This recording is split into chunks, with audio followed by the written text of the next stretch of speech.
I want to welcome everyone to our session on agriculture as a driver of Africa's development, achieving food security, economic transformation, human development, and the United Nations Sustainable Development Goals. My name is Krista Johnson. I'm the director of the Center for African Studies at Howard University. And we're delighted to be partnering with several institutions on this important conversation and important dialogue. First, we've been partnering with Dr. Fareed Mohammed of the Office of HBCU Development, as well as the UNDP, Dr. Ayodele Odusula, as well as the Brookings Institution Africa Growth Initiative. I want to thank the efforts of Christina Golubsky with the Africa Growth Initiative, and then of course, Dr. Ordu. It's a pleasure to have everyone here this morning, or this afternoon, or this evening, depending on where you are. This is an important topic near and dear to many of our hearts, and we have brought together, I think, a very exciting and dynamic panel and of perspectives and ideas around this topic. Just a bit of a brief, I guess, kind of background to the conference, and also to the initiative, which is really being spearheaded by Dr. Mohammed and his team at the Office of HBCU Development. As we know, poverty and hunger amidst plenty describes in important ways the African development paradox, right? And this is a conundrum that many of us have wondered about and puzzled about and theorized and researched for many, many years. Africa is replete with fertile yet uncultivated arable land, enormously rich river basins underused for irrigation, all in an abundantly favorable climate. Yet the continent spends over 60% of its hard-earned foreign exchange in food imports. Africa could be the world's powerhouse of food security, adding handsomely to the value chain, if only natural resources were used productively, efficiently, and sustainably. However, Africa remains the global epicenter of low agricultural productivity, deindustrialization, hunger, malnutrition, and poverty. Of course, there are many factors and variables that go into this this scenario, and the kind of realities that certainly play themselves out on the ground.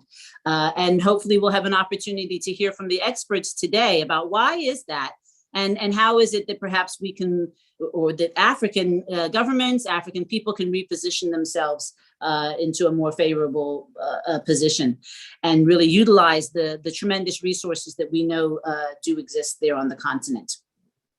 So before getting started to introduce our panelists and getting started with the conversation, I want to invite our media specialist, Ms. Anya Bueno, who's been actually also excellent behind the scenes here, to play just a brief word of welcome and introductions to by our provost, Provost Anthony Wuto, who's the provost and chief academic officer at Howard University. He's also, being an Africanist myself, we certainly claim him as an Africanist. His training is in pharmacy, but he certainly has significant experience on the continent, and so we're not pleased that he wasn't able to join us today at the last minute, had a last minute commitment, but we certainly look forward to just hearing a few words of introduction and welcome from him. Thank you, Anya.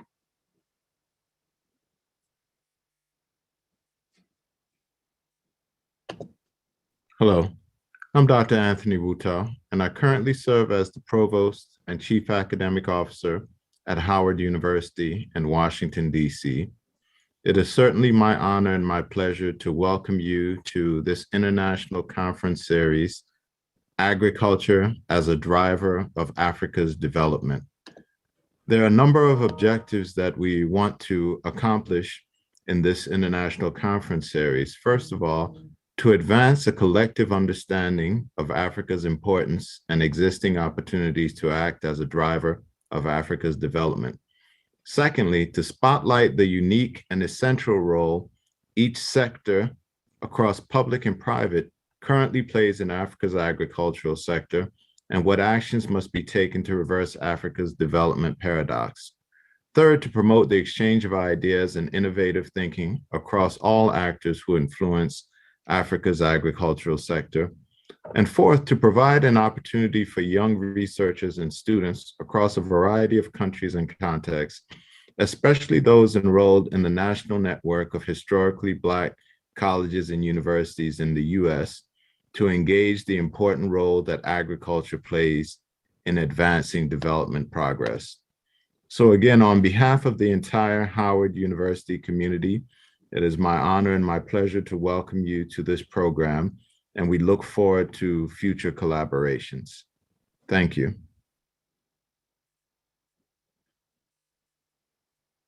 Thank you very much, Provost Wuto. I'm also now going to, let me introduce to you now our, did I even mention, I apologize if I didn't mention, one of our co-hosts or co-sponsors of this event is the UNDP. So I now want to ask Dr. Ayodele Odosula to please give some opening remarks. Let me just give a brief introduction, and then I will save, I won't have to introduce you when you were on the panel as well. So Dr. Odosula is the resident representative for the United Nations Development Program in South Africa and head of the Africa Finance Sector Hub. Prior, he was the chief economist and head of the strategy and analysis team for the United Nations Development Program's Regional Bureau for Africa, where he coordinated economic, social, and environmental dimensions of development in Africa. He led the preparation of regional flagship reports, including the African Human Development Report, the African Economic Outlook, Africa MDG, SDGs, progress reports, and the book, Income Inequality Trends in Sub-Saharan Africa, Divergence, Determinants, and Consequences, as well as strategic policy notes, occasional papers, etc. As you can imagine, Dr. Odosula has a long and extensive bio that I cannot read in its entirety. I do want to let the audience know that we have posted all of the bios of the panelists, including Dr. Odosula's, on our website, and that information is being put into the chat box. So let me just turn it over to Dr. Odosula to give some opening and introductory remarks. Thank you. Thank you very much, Dr. Krista Johnson, the program director of this seminar, and also the director for the Center for African Study, Howard University. Let me just also acknowledge our main host, Dr. Anthony Wuto, the Provost and Chief Academic Officer, Howard University, and also our key partners, the Historical Black College Universities under the chairmanship of Dr. Farid Mohammed, who is the chair of the Office of the Historical Black Colleges and Universities Development and International Corporation, and the CEO of the International Human Rights Association of American Minorities. And also the key representative of the Brookings institution, Dr. Uche Odo, the director, the African Growth Initiative and Senior Fellow, Global Economic and Development, Brookings Institute. And I also want to really acknowledge Mr. Mike Michena, the Deputy Assistant Administrator in the Bureau of Resilience and Food Security, USAID, Mrs. Amandla Oko Mbaka, the Associate Partner, McKinsey and Company, McKinsey Center for Agricultural Transformation, Dr. Emias Kibrib, Associate Dean for Global Engagement College of Agricultural and Environmental Sciences, and also the Director of World Food Center, University of California in Davis. Also Dr. Miche Lochod, the Assistant Professor, Agricultural and Resource Economist, Florida A&M University. Invited guests and participants, distinguished ladies and gentlemen, all protocols observed.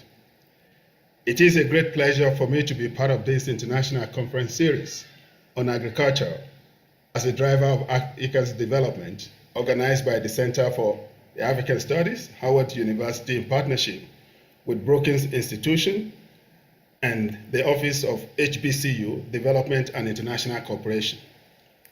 I want to really appreciate the organizers for raising the awareness of an agriculture for development agenda, with particular focus on Africa. While other regions such as Asia and Latin America experienced same level of development as Africa in the 1960s, used agriculture to successfully drive structural transformation, industrialization, and inclusive development. Africa remains the epicenter of poverty, malnutrition, deindustrialization, and underdevelopment. For instance, shortly before COVID-19 struck, about 200 million Africans are food insecure. Specifically, Africa accounted for the highest incidences of malnutrition during this time, with about 17% of Africans considered to be having problem with malnutrition. East Asia and Pacific just with about 10.2%, Latin America and the Caribbean 6.7%, and European Union 2.5%. Africa's development presents a paradox: poverty and hunger amidst plenty. Why does this paradox exist? I want to really go through this, and I just also want to re-echo what the program director, Dr. Johnson, really mentioned in capturing this paradox. First, Africa boasts the world's largest amount of arable land, yet only 12% of its arable land is cultivated. And Africa is accounting for about 60% of the world's uncultivated arable land as we speak. Second, Africa boasts vast and rich water basins and water bodies, including the longest river in the world, River Nile, the largest and the second deepest river globally, River Congo, and the longest freshwater lake globally, Lake Tanganyika, among others. Yet, just about 6% of Africa's arable land is under irrigation. Third, because of its diverse ecological zones, very rich in diverse flora and fauna, Africa is hyperbolically referred to as a world in one continent. Yet, African countries spend 62% of their scarce foreign exchange earnings on importing food. Fourth, and which would be the final issue with respect to the advantage the continent has, relates to the fact that Africa is the most youthful continent in the world, with more than 63% of its population being 25 years and below, compared to 41% in Asia and 27% in Europe. Yet, the average farming age in Africa is between 55 and 60, which is with a massive crop yield gap globally. Distinguished guests, panelists, ladies and gentlemen, a continent with such massive agricultural potential has no business experiencing poverty and hunger. Spending 62% of its foreign exchange earnings on food imports, when all agricultural products can be produced locally, indicates a financial recklessness that beats all sense of managerial responsibility, leadership, sagacity, and stewardship common sense. Over the past 2.5 decades, Africa's agricultural growth has been driven neither by productivity nor farm intensification. During a context of rapid deindustrialization and premature structural economic transformation, this age-old neglect of agriculture through urban policy development bias of African leaders and policy ambivalence of advanced countries culminated into underdevelopment, undercapitalization, policy failures, low adoption of technology, and environmental degradation that all continue to perpetuate this paradox. Seeing Africans dying needlessly of hunger always blows my mind.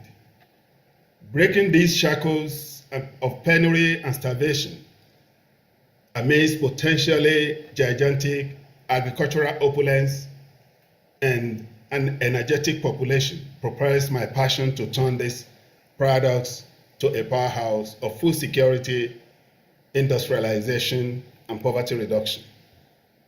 This is the motivation for my book on Africa's agricultural renaissance, from paradox to powerhouse, which builds on 11 countries' case studies from Africa, Asia, and Latin America. The book examines where Africa made round turns, squandered opportunities, and staggered into today's paradox. It empirically shows how untapped comparative advantages and idle agricultural assets can open opportunities for transformation, and argues that Africa's anathema of development, poverty and hunger amid plenty, is incongruent with a sustainable green revolution.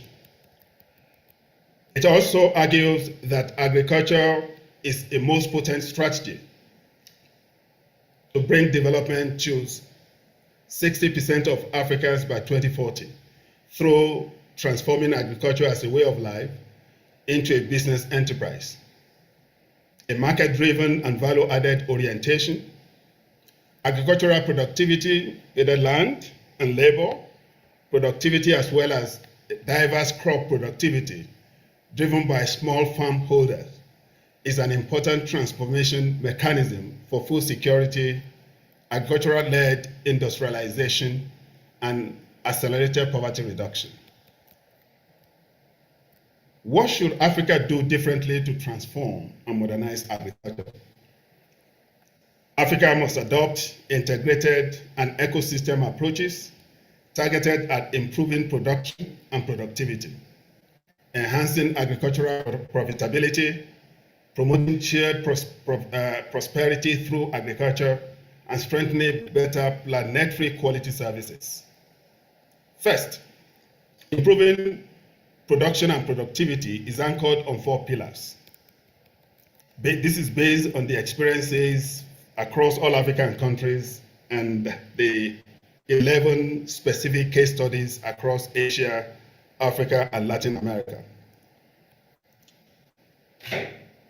The pillar 1 is adopting modern technology that adapt fertilizers to soil context, promote agricultural research and development, irrigation systems, improve seedlings, no-tillage farming, and precision agriculture.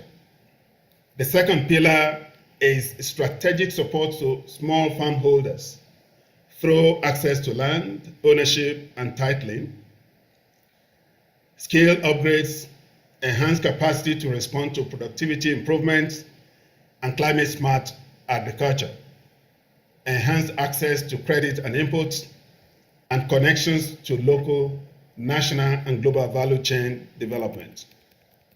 Continuous improvement of institutional capacity is the third pillar, which is anchored on collective institutions-based experience sharing, private sector, research institutions, farmers communities, symbiotic relationship and network, heavy investment in integrated extension services, as well as vocational training and education. The fourth pillar is promotion of agri-businesses built on agricultural value chain development and emphasizing high-value products based on population dietary changes. Second, enhancing agricultural profitability focuses on de-risking agricultural investment climate for small farmers. Strategic actions to unleash agricultural profitability include establishing platforms for market information sharing, as was done through the commodity exchange in Ethiopia that has eliminated what we call middle men and women in agricultural, retailing, and wholesale activities. Leveraging producers' associations for economies of scale, as has been properly mastered by Argentina, Brazil, and Morocco. And enhancing farmers' entrepreneurial, financial, and bookkeeping capabilities.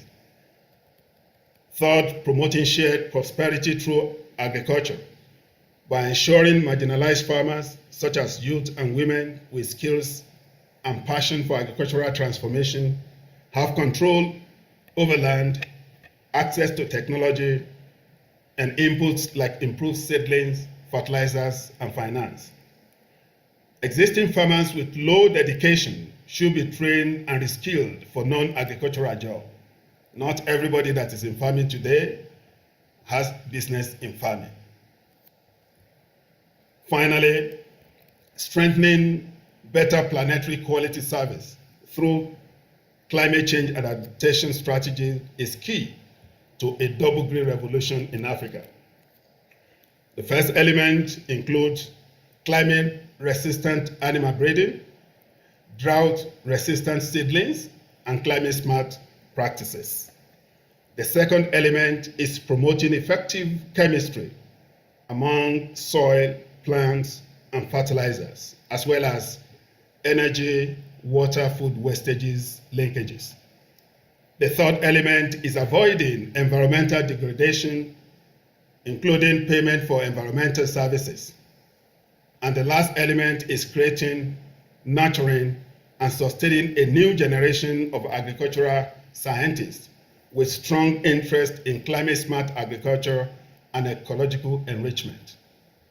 Emerging threats and pockets of possibilities across Africa show that with strong political will from African leaders and global leaders as well, agriculture can transform Africa from the current paradox into a powerhouse, as it has already been accomplished in several countries in Asia and Latin America.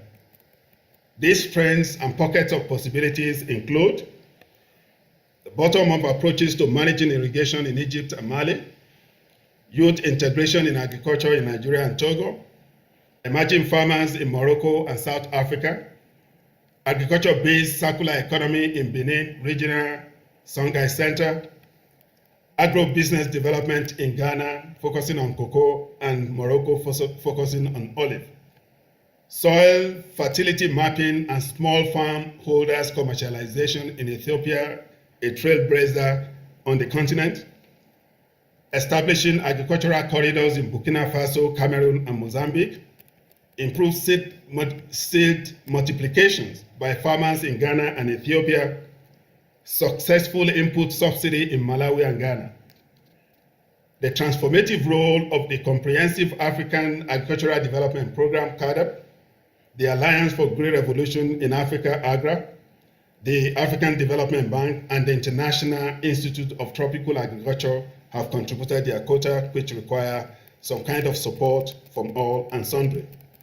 The support of the international community is needed to deepen and scale up these achievements. Universities and development partners, panelists and participants in this event have a strong role to play in forging strategic partnerships and alliances for agricultural transformation, modernization, and sustainable green revolution in Africa. The time to build this alliance is now.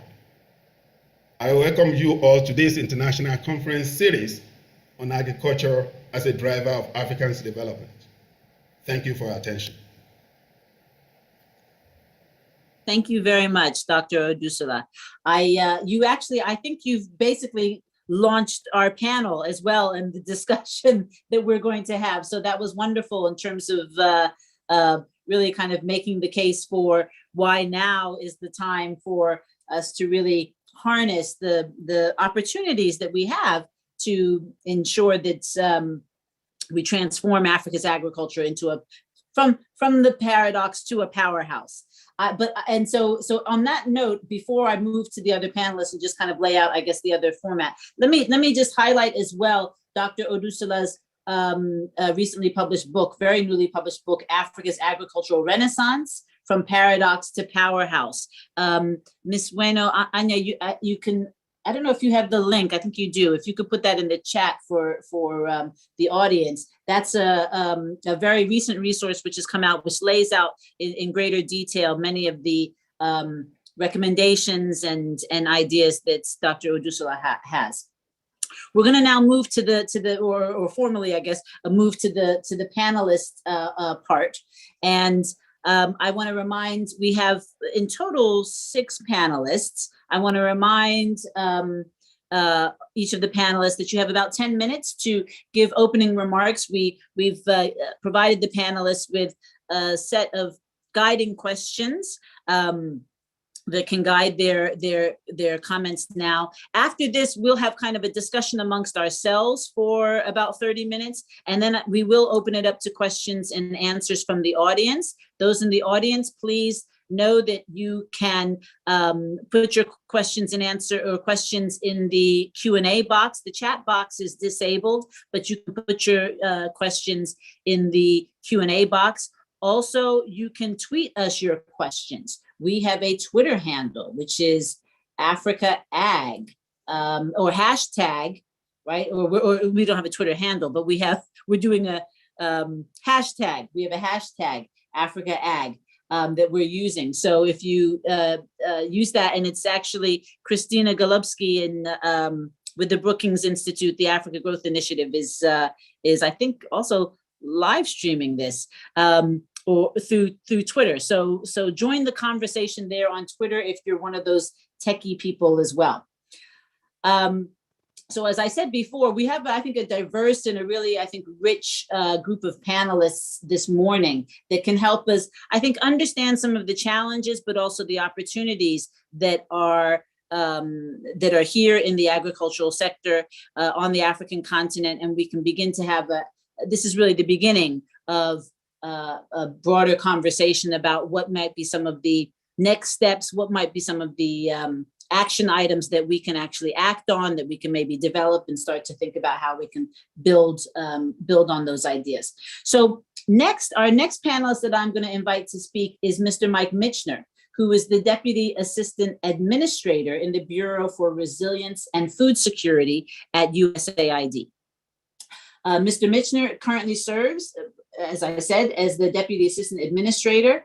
He oversees the strategic direction and implementation of USAID's work on agriculture-led growth and the Bureau's efforts to engage and build partnerships with the private sector and research community in support of the US government's Feed the Future initiative. Prior to working at USAID, Mr. Michener most recently served as the Vice President for Product Policy and Innovation with the United States Council for International Business in Washington, D.C. And just prior to that, as Director of Multilateral Relations for Crop Life International in Brussels, Belgium. Mr. Michener represented these trade associations before a range of international organizations, including the United Nations, the Organization for Economic Cooperation and Development, and the Asia Pacific Economic Cooperation Forum. So Mr. Michener brings not only his U.S. government experience and expertise, but also from the private sector, which is, of course, exactly what we need in terms of really, I think, cracking the nut on some of these really very prolonged, challenges that we have on the continent. So I want to turn it over to Mr. Michener. Again, I want to highlight all of our panelists. I could read on and on and on in terms of their bios. I want to invite, again, the audience to go to our website, which is linked in the chat box, to please read more on the bios for each of our panelists. But I'll turn it over to Mr. Michener to make his remarks. Thank you. Thank you, Dr. Johnson. Thank you very much. Good day to everyone here. Thank you so much for having me. For those I have not yet met, as Dr. Johnson introduced me, I am the Deputy Assistant Administrator for the Bureau for Resilience and Food Security at USAID. I've been with the Biden administration since February. And I'm going to address the first question, the framing question that was posed, which is, how has USAID facilitated agricultural modernization in Africa? And then I'll go on to the second question as well, if I haven't gone over my 8 to 10 minutes. So from its founding 60 years ago, USAID recognized that science and technology could catalyze game-changing breakthroughs in agriculture. USAID funding helped scale up the Green Revolution, and I noticed a question in the chat already about the Green Revolution. The Green Revolution, which produced the history's most dramatic increase in food production through the development of high-yielding cereal varieties. In fact, USAID not only championed the Green Revolution in Africa, but our third administrator, William S. Goud, actually coined the term Green Revolution in a speech to the Society for International Development in 1968. Here's the key quote from Goud's speech. "These and other developments in the field of agriculture contain the markings of a new revolution. It is not a violent red revolution like that of the Soviets, nor is it a white revolution like the Shah of Iran. I call it the Green Revolution." The developments of which Administrator Goud spoke were, in fact, the third agricultural revolution, which had been ongoing for more than 50 years at that point in 1968. It was an explosion in mechanization of agriculture from the internal combustion engine at the turn of the century, new inputs and applications from rapid advances in chemistry, and pioneering plant breeding techniques which dramatically increase yields. But until the early years of USAID's founding in 1961, the miracles of the Green Revolution were limited to North America, Europe, and parts of South Asia. Goud had a vision to bring the Green Revolution to Africa, a vision that was later shared by UN Secretary General Kofi Annan when he founded the Alliance for a Green Revolution, or AGRA, in 2006, a truly African-led initiative. A cornerstone of USAID's agricultural development efforts is the importance of an African-led agenda to achieve food system transformation. From experience, we understand that locally led food systems, as shaped by Africans, will be the most productive and resilient systems in the long run. Further, food systems must be inclusive and accountable to their populations. Some of the key areas to highlight regarding our agricultural modernization efforts include the following. First, we support Africa's commitment to strengthen the business enabling environment through policy and regulatory reforms. These reforms can stimulate private sector investment and level the playing field for smallholder farmers. Second, USAID supports an improved digital ecosystem that expands access to data and digital tools for smallholder farmers. This is the fourth agricultural revolution that is underway right now as we speak. We support these efforts to make agricultural data widely available to help businesses and SMEs make informed decisions. Our focus includes narrowing the digital divide, increasing availability and access of digital technology and tools to women and historically marginalized populations. Third, to promote nutrition and access to healthy diets, we support scaling of research-proven food science technologies. For example, we look forward to continued dialogue with our African partners around large-scale food fortification to help more people access the proper vitamins and minerals in their diets. Fourth, agricultural transformation can be a major contributor to improved food security, poverty reduction, and improved access to safe and nutritious food on the African continent.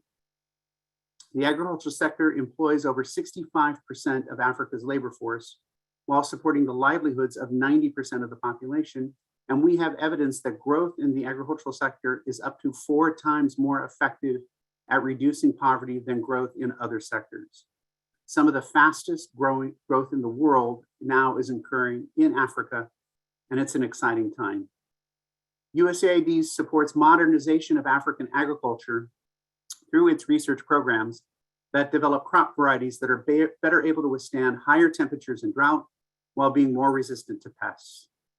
USAID leverages the cutting-edge research capacity of 70 leading US universities through our Feed the Future Innovation Labs system. We also work with more than a dozen international agricultural research institutions, many of whom, such as the Maize and Wheat Improvement Center, were instrumental in delivering the productivity gains of the Green Revolution. Most importantly, though, USAID research programs engage with and build the capacity of Africa's national and regional agricultural institutions. the scientific homes of these who are on the front lines solving Africa's agricultural challenges. One primary example is drought-tolerant maize. Feed the Future spent over a decade investing in research at US universities to develop a variety of maize that was drought-tolerant and adapted to conditions on the ground. When drought hit Southern Africa in 2016, 6 million farmers were able to plant this new seed and remain resilient. Across 13 countries, they grew enough to make $160 million more during the drought than if they had grown regular maize. Lastly, to respond to the increase in shocks such as droughts and floods, we must support a coordinated effort across the development community to mitigate and adapt to climate change. This will require an increased political will to promote investments in climate financing, drought and flood-resistant plant varieties, and improved natural resource management. It will also require private sector engagement and improved seed systems to get those innovations into the hands of farmers. Across all of these efforts, we work with partner governments, assisting them in realizing their own development objectives. We support poverty reduction plans, economic growth plans, and agricultural transformation plans in the countries where we work. I see I have a few more minutes, so I'm going to go ahead and go on to the second framing question that was posed, which is, what can the international community do differently to support Africa's agricultural transformation?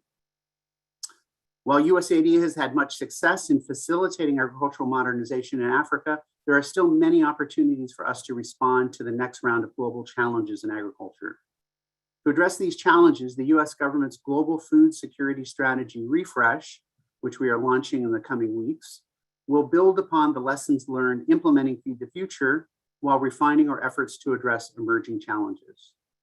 I would like to highlight the critical input provided by African partners throughout the consultation period for our strategy refresh over the last several months. We welcome an ongoing dialogue that includes a broad spectrum of African stakeholders, particularly women, youth, and other marginalized communities. We believe strongly that Africa can lead the global conversation around pathways to productive and resilient food systems. The rapid growth we are seeing is both driven by, but also demands, innovation. So when we invest in Africa's food systems, not only are we improving food security and nutrition for 1.2 billion people across the continent, we are tapping into Africa's ability to provide its population with the safe and nutritious food needed to grow a healthy and productive continent.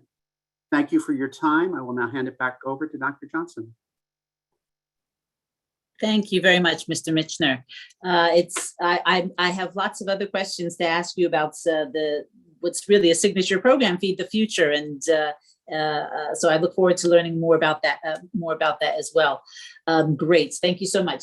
Next, our next panelist is Dr. Michel Lachaud, who is an assistant professor in agriculture and resource economist at Florida A&M University. Prior to joining FAMU, Dr. Lachaud worked as a consultant for the Inter-American Development Bank, the World Bank, the International Labor Organization of the United Nations, and the Organization of American States on several projects related to impact evaluation of development programs, climate change, water use efficiency in agriculture, and total factor productivity analysis. Dr. Lachaud's research focuses on the economics of agricultural production systems and the role of weather variability and climate change on economic outcomes in Latin America. In addition to providing much needed empirical evidence on issues surrounding climate change and agricultural productivity, the results from his work are the foundation to generate useful information for policymaking. So we look forward to hearing your remarks this morning, Dr. Lachaud. Good morning, everyone, and thank you for having me today, and thank you, Dr. Johnson. I'm an agricultural and resource economist, and my research focuses mainly on investigating impacts of climate change on agricultural production, and also on identifying the drivers of productivity growth. So my remarks will be primarily based on this aspect, along with some empirical results from the literature. As mentioned by Dr. Sola in his opening remarks, Africa has achieved its highest agricultural production growth during the last 2 decades. However, this growth has come with a cost because about 75% of it was driven by land expansion and use of more inputs and not by intensification. This is not a sustainable solution for land-constrained countries in the region and for any countries because it could be a long-term threat for Africa's forest. It could also have negative impacts on the environment and contribute to climate change. According to the last report of the Intergovernmental Panel on Climate Change, known as IPCC, that just came out this year, it is estimated and projected with high confidence that African ecosystems are already being affected by climate change. And future impacts are likely to be severe due to elevated carbon dioxide driven by human activities.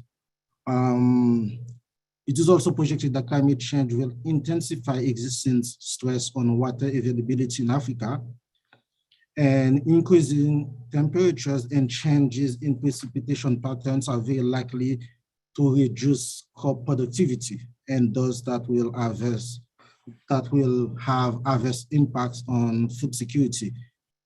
As we all know, the problem of food security in the region is already critical, as Africa accounts for nearly 30% of the world population who are suffering from hunger. We're talking about more than 250 million people. The key points are agricultural productivity in many African countries is low due to its dependence on traditional farming methods, a lack of linkage between research and farmers, like extension services, low technology adoption, low quality of inputs, weak institutions, among other things like political instability. And there's evidence that for most countries in the region, agricultural productivity is not converging, which means it is falling further behind other regions of the world. With that backdrop, I will move to talk about productivity. For output growth to be sustainable, it should be driven by productivity growth and not use of more resources. When trying to understand what contributes to productivity gains, the empirical results are clear. First, public infrastructure investment. So governments in African countries should create conditions to minimize transportation costs and travel times between urban markets and rural population. Those costs are often too high and thus affect farm income. So rural infrastructure is a must. So I want to highlight that road, irrigation, and port infrastructure need to be built. Investments in farmers' education and health also are important. Farmers should have access to good healthcare, extension, access to credit to be able to secure land tenure. All these factors play a critical role in incentivizing them to adopt new technologies that they need to boost productivity. One of the key drivers of productivity growth is innovations and technologies embodied in input use, like improved seed, fertilizer, better equipment. Most innovations and new technologies are the results of research. Therefore, investment in research and development is the must and it requires involvement of both public and private sectors. The literature on research and development investments argue that countries in general underinvest in research because those investments report high returns. Unfortunately, Africa is behind Latin America and Asia in terms of national research spending. And some studies show For instance, if you double national agricultural research, that can increase productivity in sub-Saharan by 3.4%. The key lesson to take from this studies is Africa must make sure it has access to the best available technologies and also the capacity to use them efficiently to ensure its economic development. Therefore, it is critical to train and keep training young African scientists across food, agricultural, natural resources, and human science to address Africa's agricultural problem. These scientists will need to develop new technologies that are immediately adaptable on African land and to the African context. So to do that, so Africa will need to develop scholarship programs and agreements with other universities around the world to send the brightest African students to graduate school. This is investing in young women and men interested in agriculture who are bright, but have very few or no opportunities to maximize the potential. It is also important that the government of these countries create proper work environment conditions and incentives for these scientists to return home to contribute to the development of the countries. What I just discussed is more like a long-term solution because training will take years and it also takes years for R&D investment to transform into a useful stock of knowledge. However, for a sustainable Africa that does not primarily depend on international agricultural research spending, this type of investment in human resources should start now, if not in certain countries, and they should keep increasing over time. On the other hand, in the short term, we notice that most developing countries adopted existing new technology from developed countries and rely on regional and international agricultural research centers such as the Consultative Group for International Agricultural Research, CGIAR. When developing countries adopt an existing new technology, often it needs to be refined because sometimes it's not immediately adaptable due to agroecological conditions and other factors. So its efficient use depends on the country capacity to transform its method of production so that those countries can take full benefits of this new technology. So there is another argument being made for having the ability to optimally use the best available technology, which depend on managerial skills that requires agricultural education and proper training for farmers and those involved in agricultural production to make the best choice and combination of inputs to reach the agricultural production frontier. I mean the optimal level of output given technologies and the production environment. I will conclude with an encouragement to focus on policies that promote building stronger food systems research and science, because well-developed national agricultural research systems and appropriate level of investment are a sine qua non conditions for enhancing food security.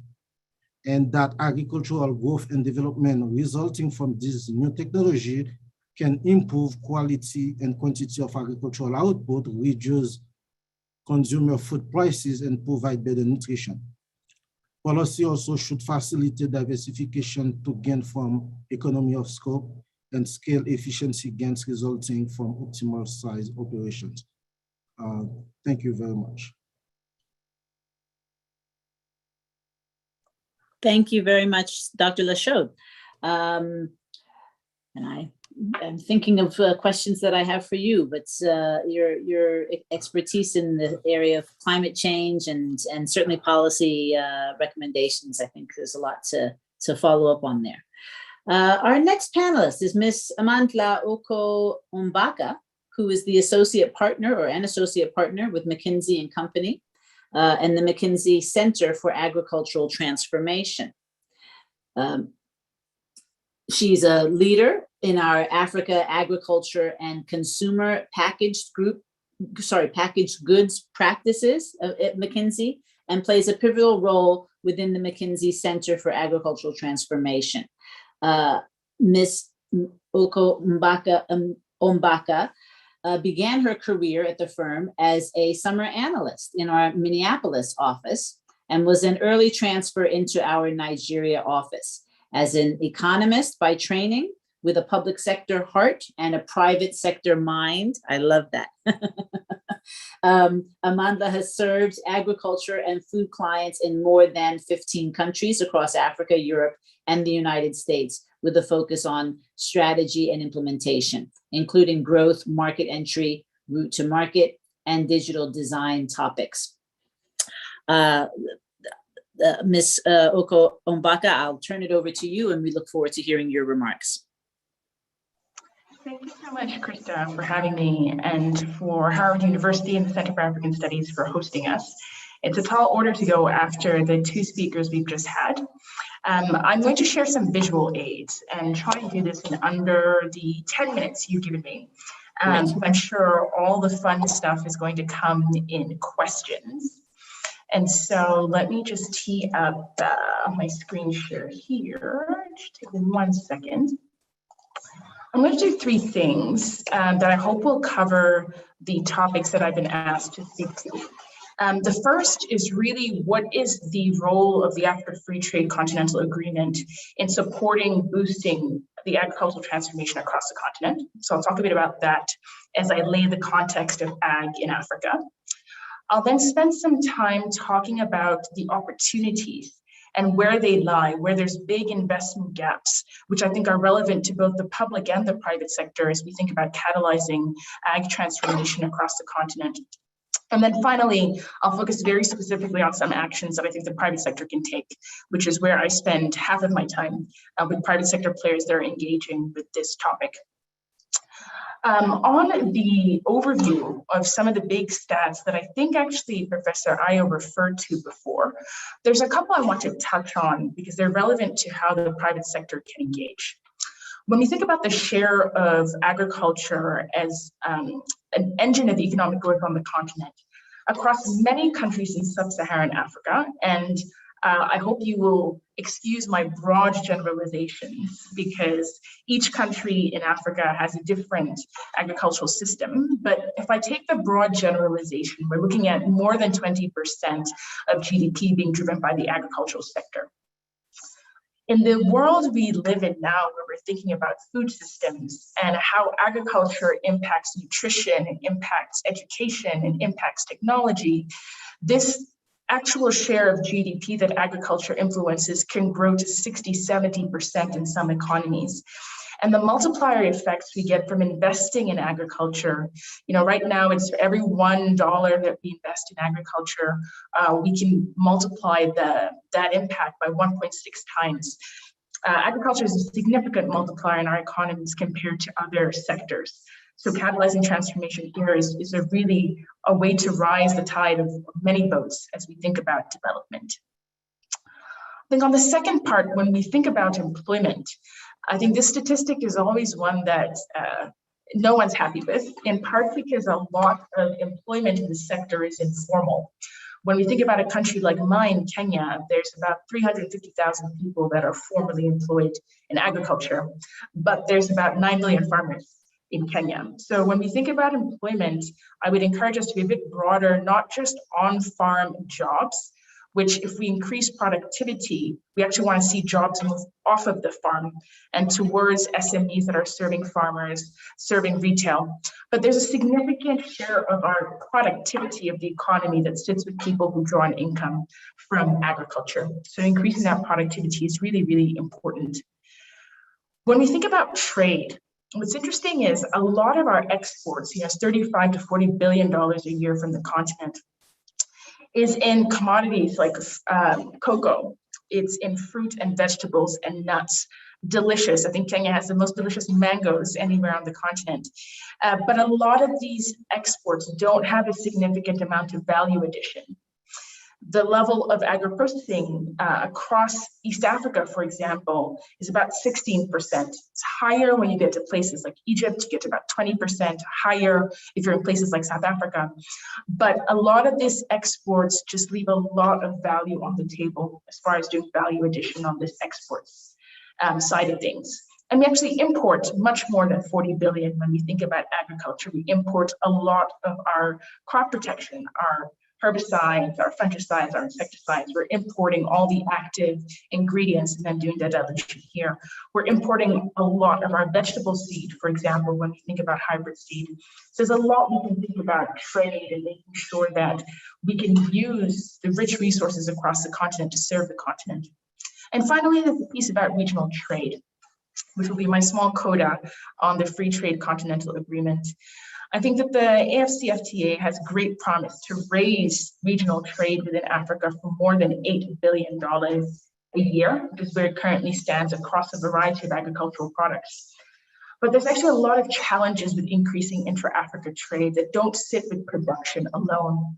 There's a lot of issues with logistics. Even if we can increase the production of milk powder, it is cheaper to get milk powder from New Zealand than into a lot of our economies because of all the issues we're going to go through with logistics and regulations and standards not being harmonized across the continent.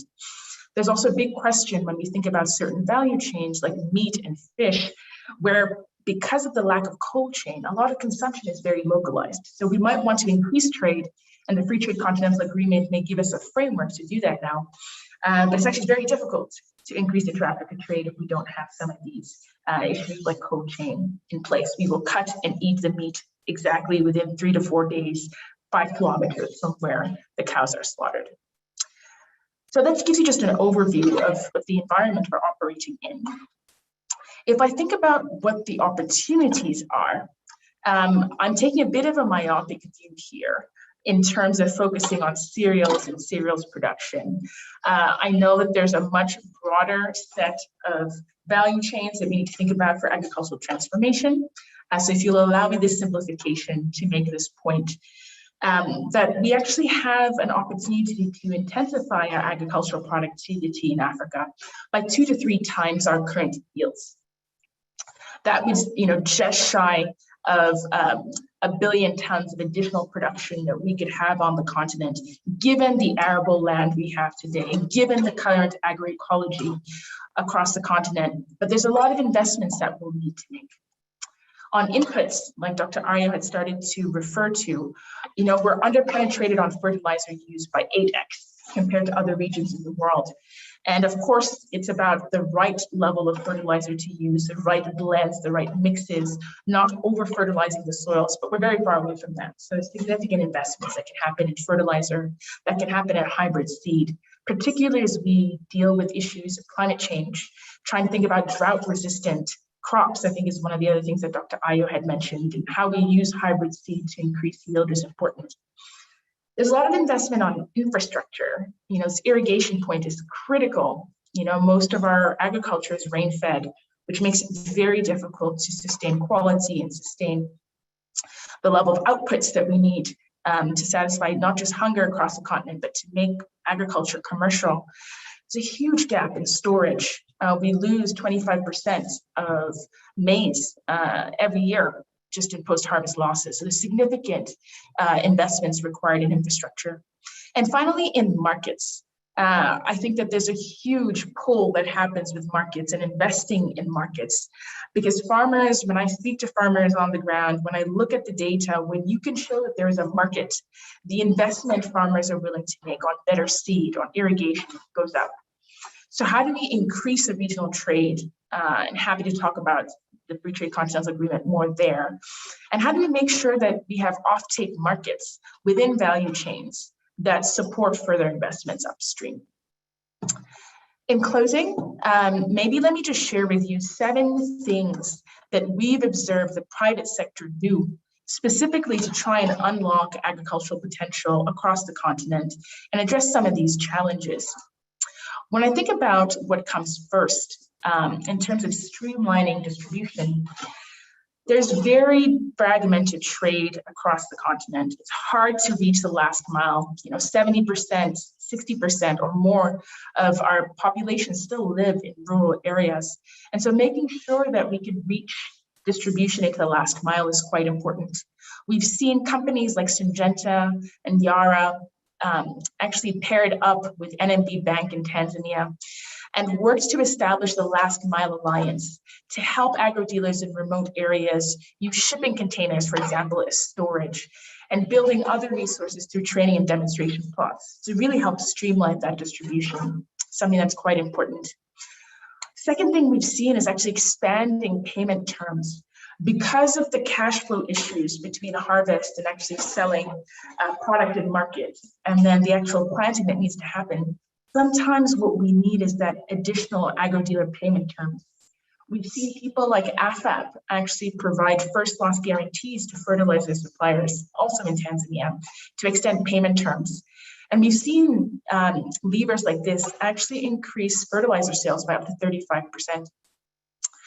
When I think about the third lever there, about growing retailer service levels, it's really about making sure that we have value-added services that reach the last mile. You know, it's not just about delivering the fertilizer. When we talk about extending financial terms, financial payment terms, that's important. Preferential loans, access to accelerator programs is quite important. So how can we use these retailer networks when we think about M-Pesa and when we think about mobile money? How do we use some of these networks to provide additional services that are required in the last mile? The fourth lever on practical segmentation, I started this off by saying that every country is different, every farmer is different. So if we can segment the farmers and really understand that in the highland area of Zambia, we have a lot of monocroppers who are growing only a specific type of commodity. If it's their sorghum, if it's their tobacco, but intercroppers are growing multiple crops. They need different seed, they need different fertilizer. So really understanding that segmentation allows you to do the fifth lever, which is tailoring to local preferences. Yara in East Africa has introduced 50 kg, 25 kg, 10 kg bags of fertilizer because the 50 kg standard bag just doesn't fit the local preference. The last two levers I'll touch on is using sales and promoter networks. Succeeding for the private sector in this ag transformation is really about playing the ground game. Working with non-traditional partners. We've seen people like Syngenta partner with companies like Arifu, that is a digital content learning platform that provides SMS-based learning to farmers in Kenya and Tanzania. So that it's not just about getting your seed and your fertilizer, but it's also about getting the agronomic advice you require to increase production. And finally, I think, and most importantly, is addressing farmer working capital. I talked a bit about agro-dealer working capital, but every single time, I'm in the fields talking to people like 1 Acre, people like Babangona, the willingness to invest in productivity increases and invest in transformation exists at the farmer level. The working capital to do that is not always available. So thinking about how we target farmer finance, how we use data and analytics to look at farmer profiles and risk profiles becomes quite important because BAU will not work for these farmers. I will end there, and I really look forward to engaging you in the Q&A session as well. Thank you very much, Amandla. That was really interesting. I'm sure in the Q&A, we already have a lot of questions in terms of the role of the private sector, but you brought up a lot of other issues with regards to potential roadblocks at the international level, but just in terms of value addition and how to really maximize, I guess, the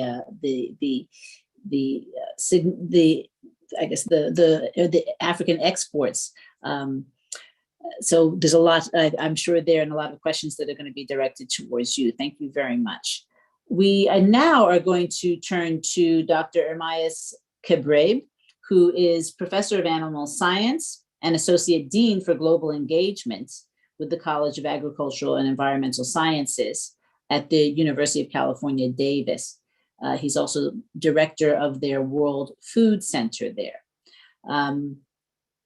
Dr. Kebrebe is a renowned scholar and skilled administrator with extensive experience in sustainable agriculture and animal science. He oversees the advancement of the college's international goals while working in collaboration with extensive internal and external partners to magnify the grand challenges facing our global food systems.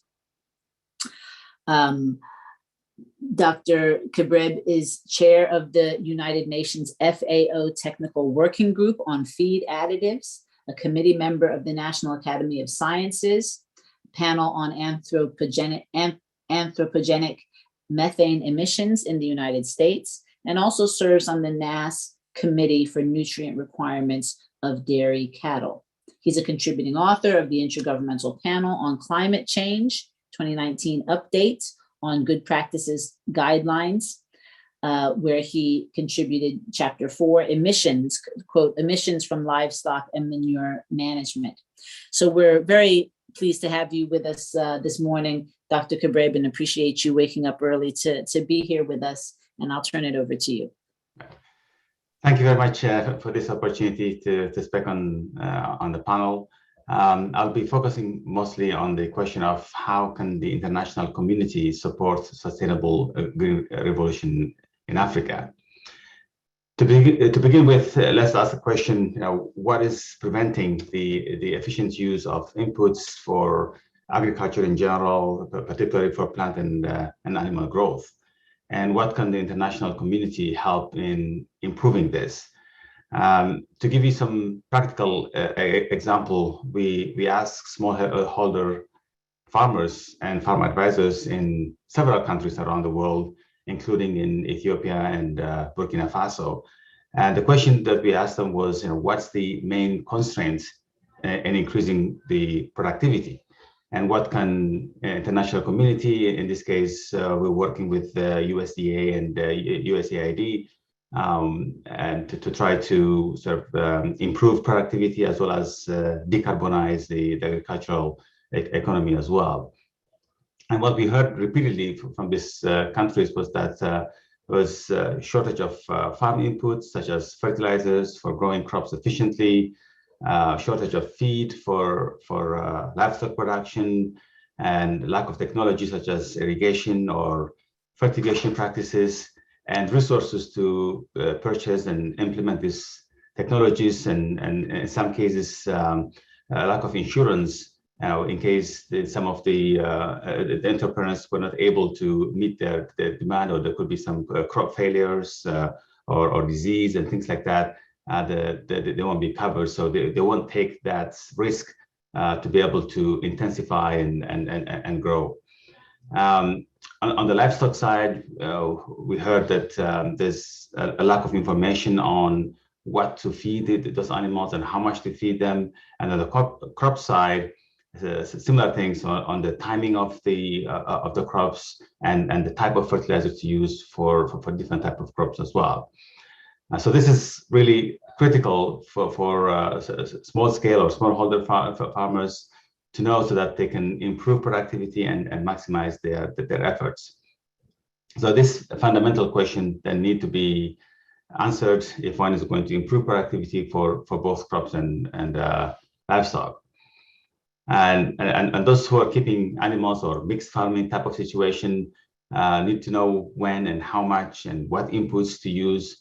And they need to understand the requirements of various types of animals and their life stages in their herd as well. So you don't feed animal at the sort of lactating stage, at the dry stage, or at the growing stage. All those different type of stages, they require a specific type of nutrients that they need to provide, and that kind of information is we find is lacking in a lot of places. And similarly, we need to know about what is in the soil in order to provide what is missing when growing crops. These days, there are some technologies that you can use. There are some drones that you can use to assess what is missing in the soil. Is the soil deficient in certain nutrients? Is nitrogen deficient, potassium, or other micronutrient deficient? Through imaging using drones, and then you will be able to apply exactly the specific thing that we want. So those kind of technologies can be deployed in Africa as well, but there needs to be an international collaboration to be able to identify this, to be able to calibrate this, because the drones will need to be calibrated for different type of soils, and so that you can get really improve the productivity of both crops and livestock. Now, there are different type of crops, wheat and barley and yams. They have different nutrient requirements. I've seen completely degraded soils, unfortunately, in many parts of Africa, and this is sometimes is because of inappropriate use of inorganic fertilizers, believing that it is better to use those urea and other fertilizers instead of using manure. Manure is it has an organic source of nutrients that can be released slowly as the crops grow. So it's much better to use something like that than using inorganic fertilizers, even if it's available. So the international community can support smallholder farmers by providing those kind of site-specific information on soil conditions, and not only what to apply, but when to apply those inputs such as fertilizers and manure as well. And crops require various amounts of inputs, such as nitrogen at different times during the growing season. So trying to match that, what they're provided with their requirements, would yield a much better return for farmers. And for livestock, most of the nutrient requirements we know are set using high-yielding animals. A lot of those experiments that have been done to try to gain knowledge to try to make sure that you're giving the right nutrients to the animals. Most of them are in North America or Europe, but nowadays through the help of funding through USAID, Livestock Innovation Lab, and the Bill and Melinda Gates Foundation support, we're trying to gain new knowledge on requirements for indigenous and crossbred cows, specifically in Ethiopia, and goats and sheep in Burkina Faso. So a lot of those indigenous animals have not really been studied well, and we don't know what their potentials are. We don't know what their requirements are. So there needs to be detailed studies that have been done for other animals that we use here, and like the Holsteins, for example, and other crops that we use in North America and Europe. That level of experimentation and that level of building knowledge need to happen in Africa as well. And so the international community could really help in doing that. And the way to do that is to setting up state-of-the-art equipment to measure the requirements in different ways, so that it can help smallholder farmers to provide what the animals or the crops need and when they actually need it. So this leads me to the second point I was trying to make, which is developing some sort of a ration formulation guide to maximize the efficiency as well as to return on investment for smallholder farmers.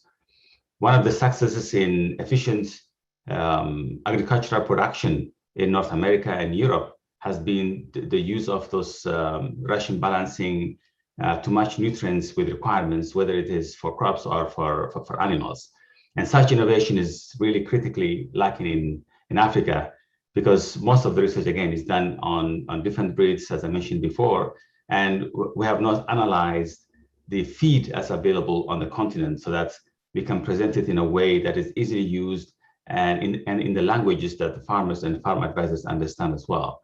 Most of those guides for formulation, whether it's going to be for animals or crops, has been in English or other European languages.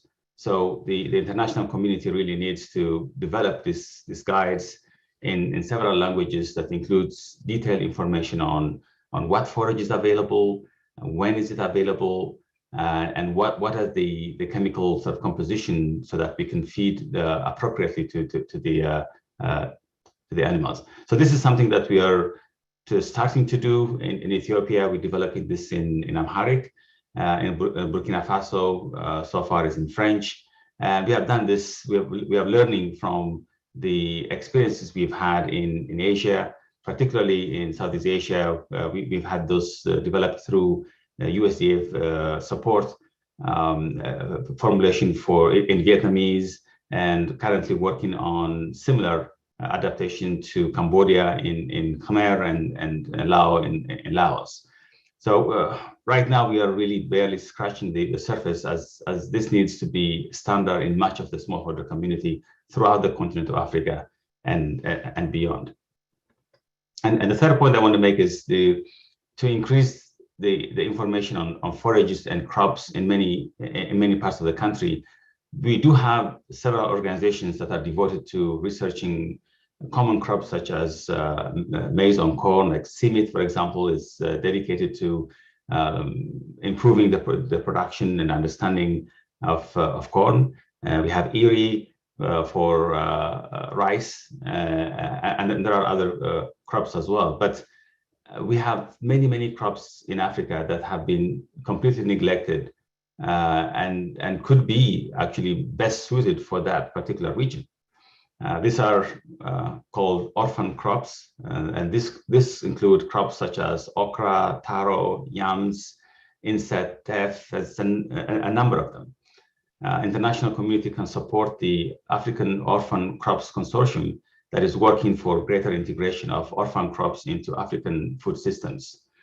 And to support this, the goal is to sequence, assemble, and annotate the genomes of over 100 traditional African food crops to facilitate their genetic improvement.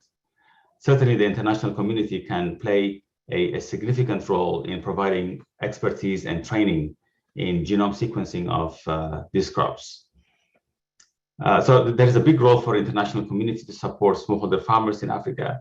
We actually work with the USDA Foreign Agricultural Service to put together a series of expert-to-expert dialogues focused on the past contributions and continuing potential of the US-funded innovations to transform global food systems as part of the United Nations Food Systems Summit that's just ending now. And this information is available on UC Davis World Food Center website.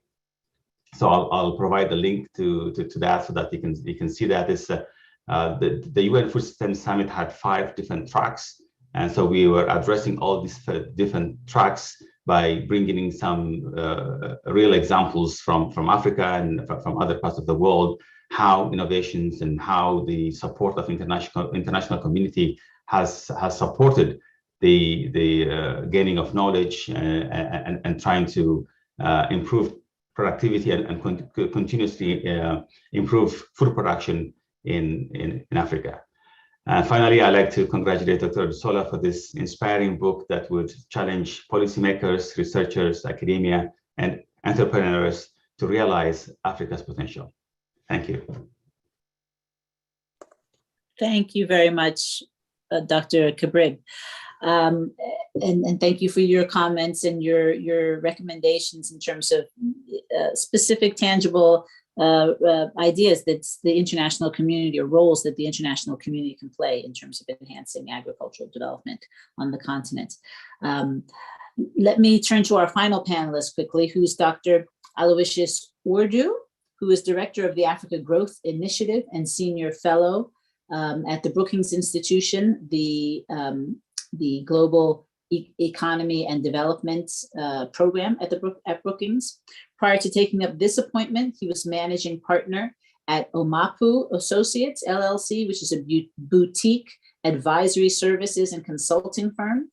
In that capacity, he was lead advisor of the African Development Fund Policy Innovation Lab, which was created under the Bill and Melinda Gates Trust Funds to support the efforts of the African Development Bank Group for reinvigorating concessional finance to respond to the changing reality of its clients. As lead advisor, he oversaw a policy team that prepared the report of the high-level panel on transforming trust in the African Development Bank Group into influence. Dr. Ordu was previously vice president of the African Development Bank, and in that capacity, he was accountable for the bank's regional departments and the policy, fiduciary, partnership, and resource mobilization departments. He oversaw the replenishment of the African Development Fund, led by the bank group's decentralization of staff to the country offices across the African continent. He chaired the operations committee, played active roles in the senior management Coordinating Committee and represented bank management in the committee meetings of the Board of Executive Directors. Before that appointment, as Vice President, he was the Regional Director for Eastern Africa. And in that capacity, he introduced innovations in country strategy formulation, analytically rigorous economic and sector work, and attention to expeditious portfolio management and quality assurance. It's our pleasure to have you here today, Dr. Ordu, and we're also very happy to be partnering with the Brookings Institution to have this conversation this morning. Thank you. Good morning. Thank you very, very much, Ms. Johnson. I am absolutely delighted to be here. And indeed, as you mentioned, we at the Africa Growth Initiative at the Brookings Institution, we're very much looking forward to working collaboratively with our brothers and sisters at Howard University next door. We've heard many remarks today about the paradox. Here are some of the facts so far: that Africa is the world's breadbasket, or should be. We heard it has vast land, arable land, irrigation potential. The idea of the 7 major rivers on the continent was noted. You know of the Nile, the Niger, Congo, Senegal, Orange, Limpopo, and the Zambezi. These are irrigable rivers. And we've also heard many of the crops, the varieties of fruits and vegetables that are grown on the continent. Here comes the paradox then. Africa imported $43 billion worth of food items in 2019. The African Development Bank projects that food imports on the continent will be 90 billion by 2030. And here's the thing. Africa is rapidly urbanizing. By 2050, 1.5 billion Africans are expected to live in cities. The question is, what will they eat? The cocktail of food insecurity, rapid urbanization, and intractable pandemics is a recipe for disaster unless actions are taken. We already saw the havoc that COVID-19 has wreaked on our continent and elsewhere in the world. And not to mention climate change, as we heard all week at the United Nations, right? Climate change is wreaking havoc in many parts of the continent. Your question for me today was basically, what can the international community do under such circumstances? I actually believe that the real question ought to be, what should we Africans be doing about the state of affairs in our agricultural sector? Here's a 5-point action plan that I will highly recommend. The first, infrastructure, infrastructure, infrastructure. It is key, particularly rural roads and access to boost agricultural productivity.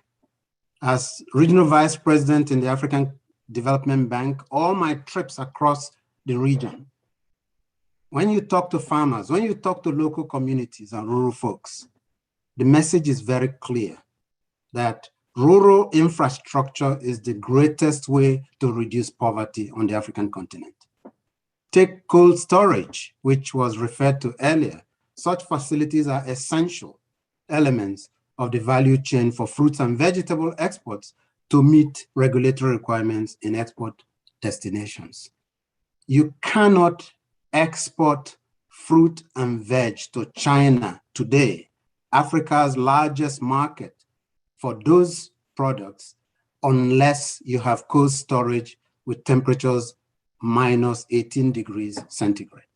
So cold storage facilities are particularly important. And as also referred to earlier by Amandla, they help us reduce post-harvest losses. The second agenda item is to attract the youths to agriculture. The UN projects 2.4 billion Africans by 2050, 2060. You know what? 60% of those are likely to be young people. Unless we can interest the youth, which is already happening, to agriculture, it will be a bigger challenge at the time in question. In Kenya, for example, there's a program called the Enable, which encourages young people in agriculture via coaching, via mentoring, and financial support. The same is happening in a country like mine, Nigeria, and other countries as well across the continent. The third thing we must do is to move up the value chain, move away from exports of primary produce. According to the KPMG in 2014, Africa exported coffee valued at $6 billion. You know something? In those export markets, after they've roasted the coffee, blended the coffee, and packaged the coffee, the final products were sold for $100 billion. Think about that for one moment. A staggering 94% of the value added was captured outside the continent. That's why a country like Rwanda is seeking to basically generate $1 billion in agricultural export revenues. How is it doing that? It's shifting to high-value specialty coffee and tea. It's diversifying into high-value exports, horticulture, cut flowers, snow peas, and passion fruits, etc. It's expanding the market base by linking to big buyers through forward contracts, and it's improving transportation logistics and in rural areas.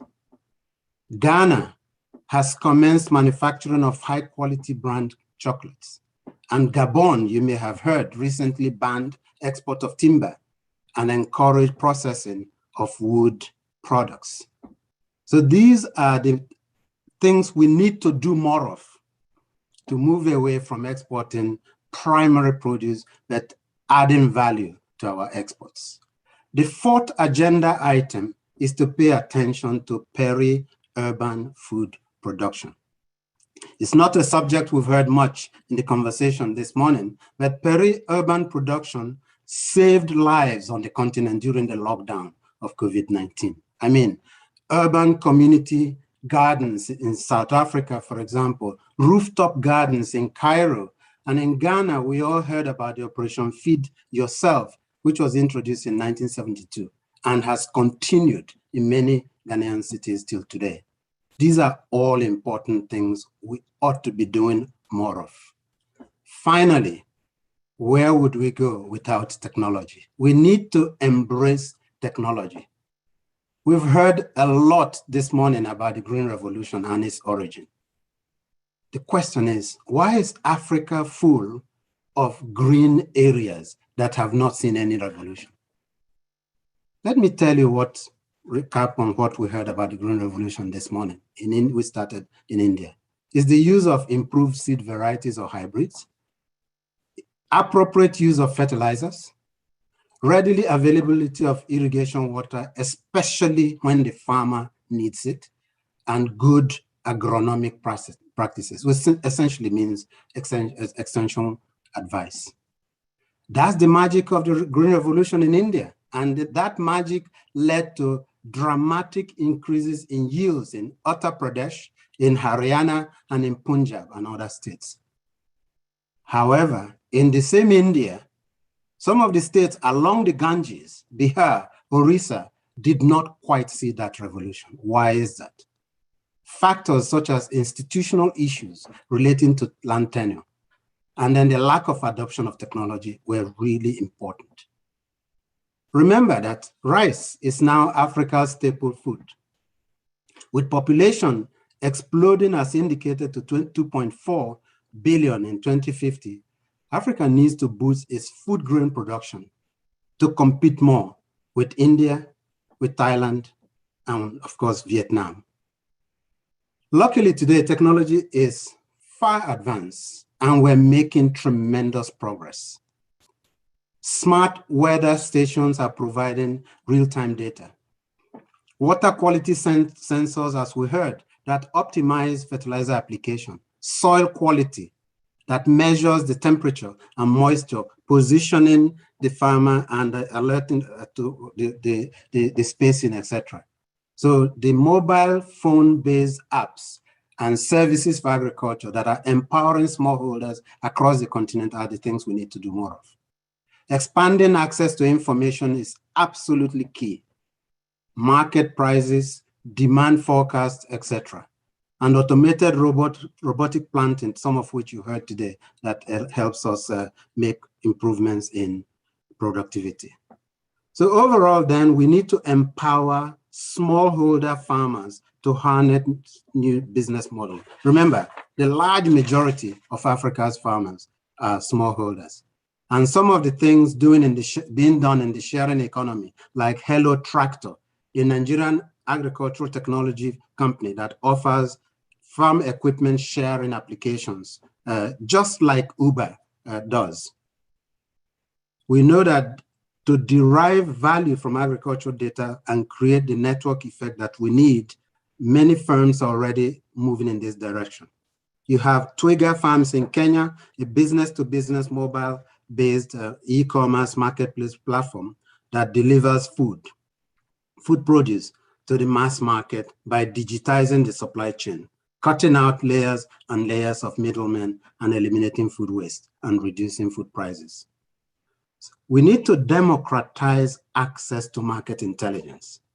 Some of that is already happening. DigiFarm, powered by Safaricom, again in Kenya, which has expanded to Tanzania, to Nigeria, and elsewhere on the continent. These offer farmers one-stop access to low-price farm inputs, loans, learning content on farming, and as well as access to markets. We need to do all this because the biggest challenge facing the continent is jobs. We need to create jobs for the youthful population of Africans. So it's not so much what the international community should do, but it is what we Africans ought to be doing. And some of these are already afoot across the continent. Thank you very much. Thank you very much, Dr. Ordu. I think that's a really good good remarks to end on. And in fact, I mean, you laid out in many ways kind of a bit of a roadmap for us in terms of going forward. So I wanted to even just open it up. We're going to have a bit of an opportunity to have a dialogue or discussion amongst ourselves before I open it up to Q&A. I will just say, I mean, some of the questions that are coming in, of course, speak exactly to what you were saying. The idea that agriculture in Africa has an image problem, right? It's seen to be backward and unproductive, and especially for the youth, how are you going to attract youth, educated youth in particular, right, to that sector. But I want to just, I guess, maybe open it up because your comments were so succinct and kind of gave us a bit of this roadmap forward. Do any of the other panelists have any comments that they want to make with regards to Dr. Ordu's really roadmap, or kind of proposals, and or elaborate perhaps on some of the points that he made?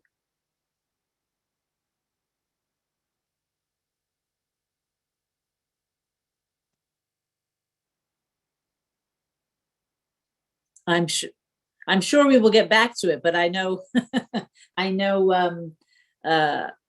it's not necessarily easy to, in this format, to to kind of raise your hand or anything like that. Well, let me start, and I guess maybe go back to the beginning, and then just ask, I guess, maybe Dr. Odusala to I guess expand in some ways on some of the points that he made, because at the end of his talk, I think he was also effective in really laying out a few, quite a few, in fact, best practices, or certainly examples of best practices taking place on the continent. Because a lot of the questions in the Q&A are asking, questions like, why is it that Africa's not able to take advantage of the technologies? But in fact, as Dr. Ordu is saying, actually there are quite a number of examples where they indeed are taking advantage of those technologies. But for Dr. Odusala, I want to ask you, just sitting at the UNDP, and one of the things that came out as well was, I guess, just kind of reflecting on the broader context as well. So we know that African countries constitute the second largest bloc in the UN General Assembly, right? And probably the most unified bloc. We also know today China is the largest trading partner in Africa, right? I'm curious, Dr. Odusola, if you could reflect on, again, the international, I guess,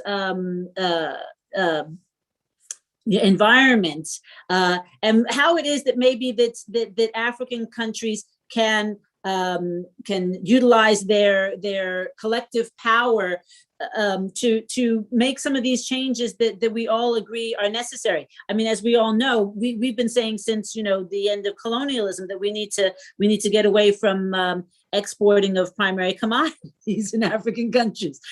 What are the ways in which there maybe are new opportunities or maybe new obstacles in terms of the international environments that African countries can hopefully take advantage of? Dr. Odusola.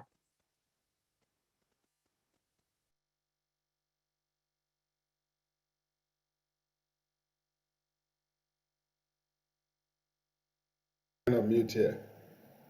Okay. Thank you very much, Dr. Johnson. I think it's the issue you raise is really very important, and I thank all the panelists for raising pertinent issues in terms of the way forward. The most important thing is that things are changing, and like you have rightly said, Africa accounts for about close to about a quarter of the membership of the UN General Assembly, which becomes a major instrument to use in terms of engagement. And if you look at most of the countries that succeeded in transforming their agriculture, because the transformation of agriculture goes beyond producing food for local community, but exporting to the rest of the world. But not only primary commodities as we have had, but also adding substantial value to it. So what is critical is that Africa has the opportunity in terms of coming together and leveraging the opportunity it has. For the first time, we have the African Union Agenda 2063, which is putting everything together and also building on the comprehensive African agricultural development program, again, putting in place in terms of what needed to be done. And that also through the African Union Development Agency, formerly known as NEPA, they're trying to see how the issue of value addition can be taken to the next level.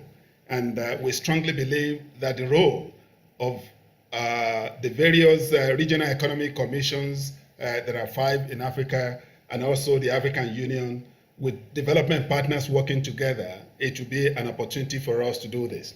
But I just want to really re-echo the imperative of agribusiness. Because if you talk about agriculture, we're only talking about 22% of the value that is needed. About 78% comes from the value addition from secondary and tertiary sectors. Secondary sector in terms of what they call manufacturing and processing, as well as production of agricultural supplies. The tertiary represents the issue of logistics, packaging, retail, and a lot of that. And the beauty of it, as Dr. Odu mentioned with the example of coffee, that adding a small proportion, about 1 to 5% value added to a primary commodity, really raises the value substantially. And I strongly believe that's one thing we need to really do. In fact, one of the latest publications really shows that if Africa were to really harness the potential, the value added associated to agriculture can be as big as the current level of GDP, because it's been projected that it's likely to be about 3.7 trillion by 2030 in terms of the value addition that can be generated if all of these are done in Africa.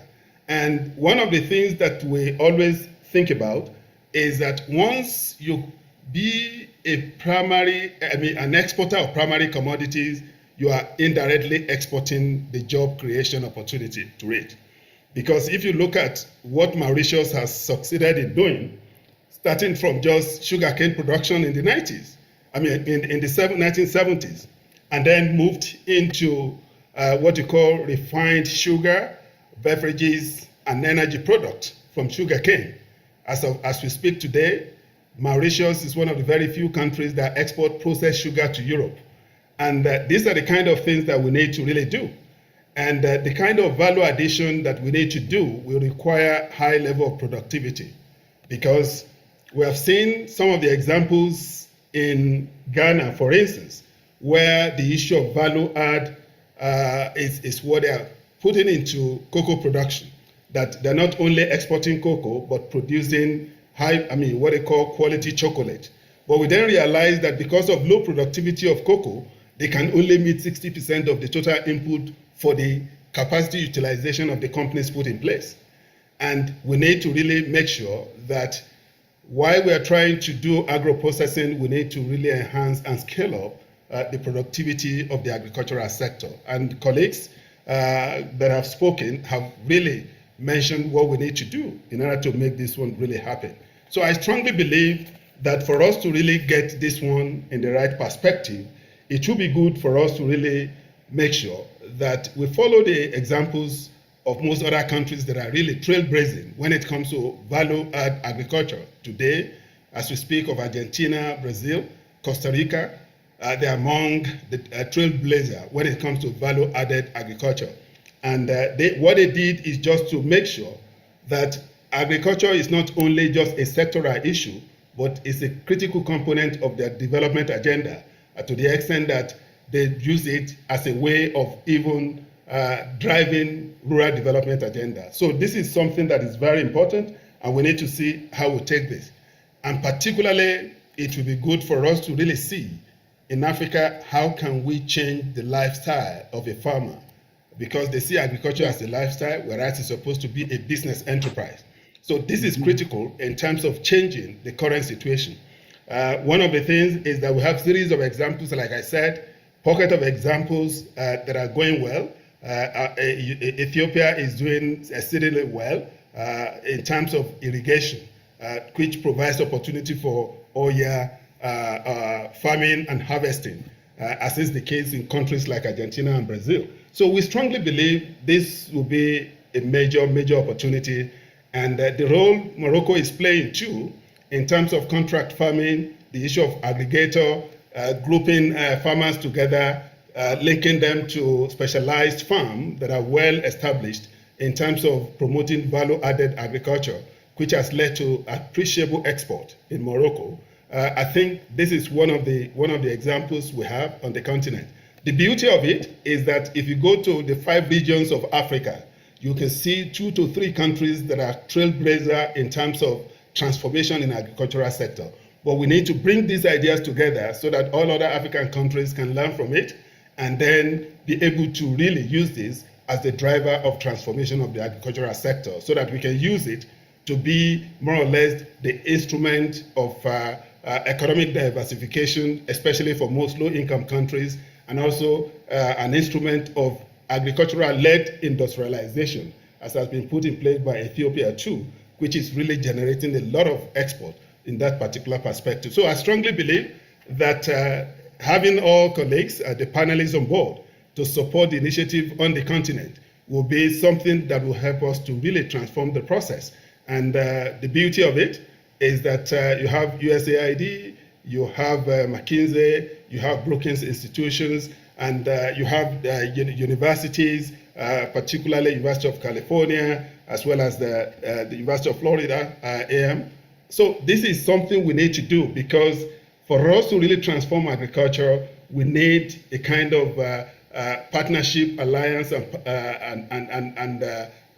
what we call the issue of collaboration through the private sector, the academic institution, the farming communities, and the government. That ecosystem approach is what will take Africa's agricultural transformation to the next level. Thank you. Thank you. Thank you, Dr. Odusula. I guess kind of to follow up on that, because the question that I wanted to ask Mr. Michener, as you know, many of the participants that we have on the call today are from HBCUs. Dr. Muhammad has a and of course Howard and FAMU. We have a broad network among HBCUs in particular, but certainly American universities or institutions of higher education more broadly.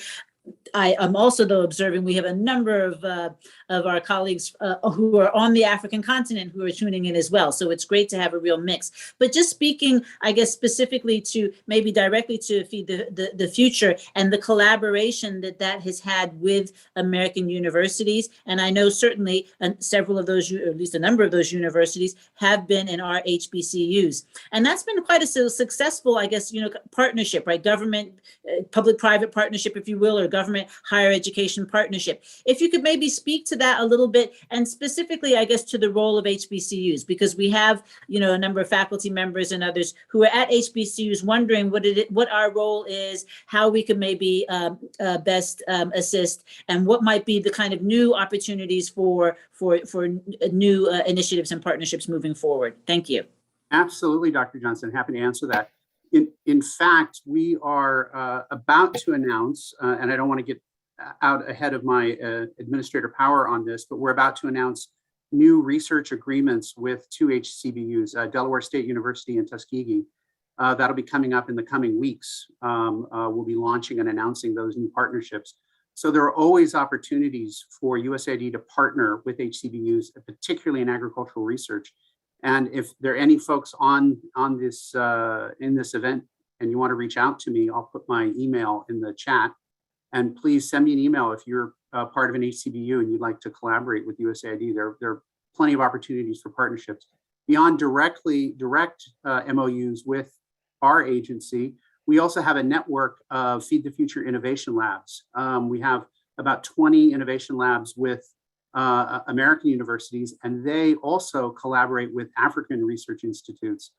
I'm going to go to the University of Illinois in a couple of weeks to visit the Soybean Innovation Lab, and they have quite a partnership with SARI, the Soybean Agricultural Research Institute in Ghana.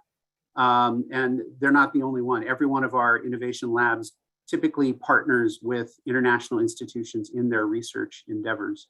So, and a lot of those institutes are in Africa. So we do make it a priority to partner with African research institutions and HBCUs, and we'd be happy to come up with more information for that for anyone who's interested.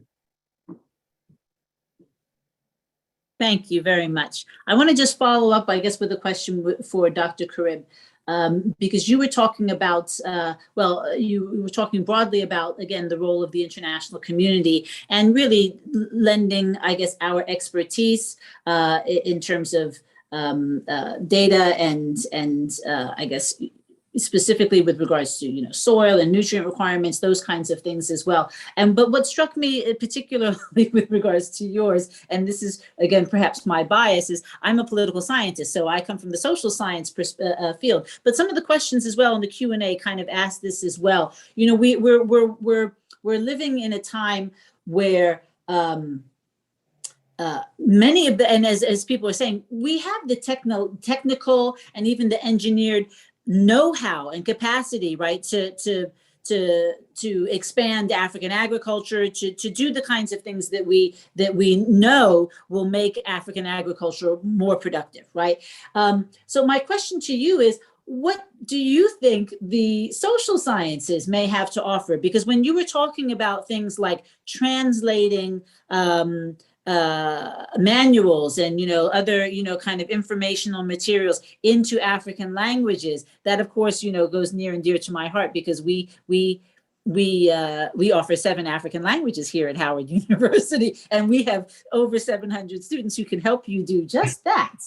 So I'm just curious from the academic perspective, what are the I don't know about synergies, but what are the ways in which, what's the role of the social science community, even as well in terms of as I said, I'm a political scientist. So, as we said, we know that there are the technologies out there. We know, I mean, just kind of on the face of it, I'm sure African governments know, okay, they have to invest in infrastructure. But what are the impediments to actually policy implementation, on the ground, right? Either policy formulation and policy implementation on the ground. And that, I would imagine, could benefit perhaps from more of a social science analysis and perspective. So I'm curious to hear your thoughts on that.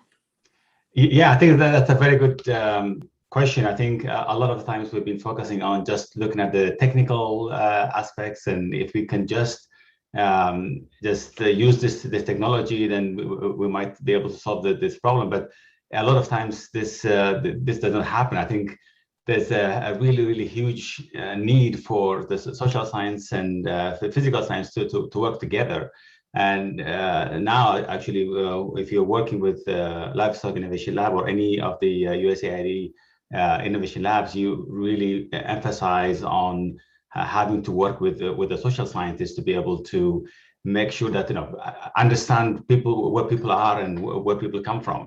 And particularly, we're much more focused nowadays on gender and how that influences on decision making, who's making the decisions in the household, instead of division of labor and all that. So I think the days of just looking at technology solutions and thinking that will help the problem are truly over. I think nowadays, without a significant involvement of social scientists, I think that those innovations will not be able to be implemented. I mean, we've tried a number of things, just looking at sort of the technical know-how, but we really need social science. We need to do communication.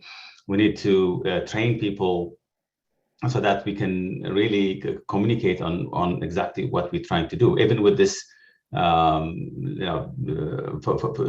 formulation software that we are translating into different languages, it really needs to be put into context and people actually getting and using it and understanding it. I can give you an example, going to Vietnam and trying to get this implemented, and a lot of the extension agents at the time, they wouldn't really respond and engage, and we really didn't know what to do. But then we liaised with the social scientists, and they told us, like, normally when there is a meeting with farm advisors and extension agents, they start with singing, and sort of that's how we kind of start talking about this, and you just don't go straight into the meat of the problem. And I was very skeptical at the time. I've never seen this before, but then we said, okay, let's try it. And then once the singing started, he couldn't shut people up. It's just like everybody wants to talk, and basically, so once we have that going, and the information just flowed in, and lots of people start participating, and it was a real eye-opening. So every time I go to Vietnam, any meetings with the extension advisors, that's what we do. We start with that, and people feel relaxed, and they really contribute, and then whatever we're trying to communicate then is readily accepted and implemented. So I think it's hugely important to have this partnership between social scientists and the natural physical science as well.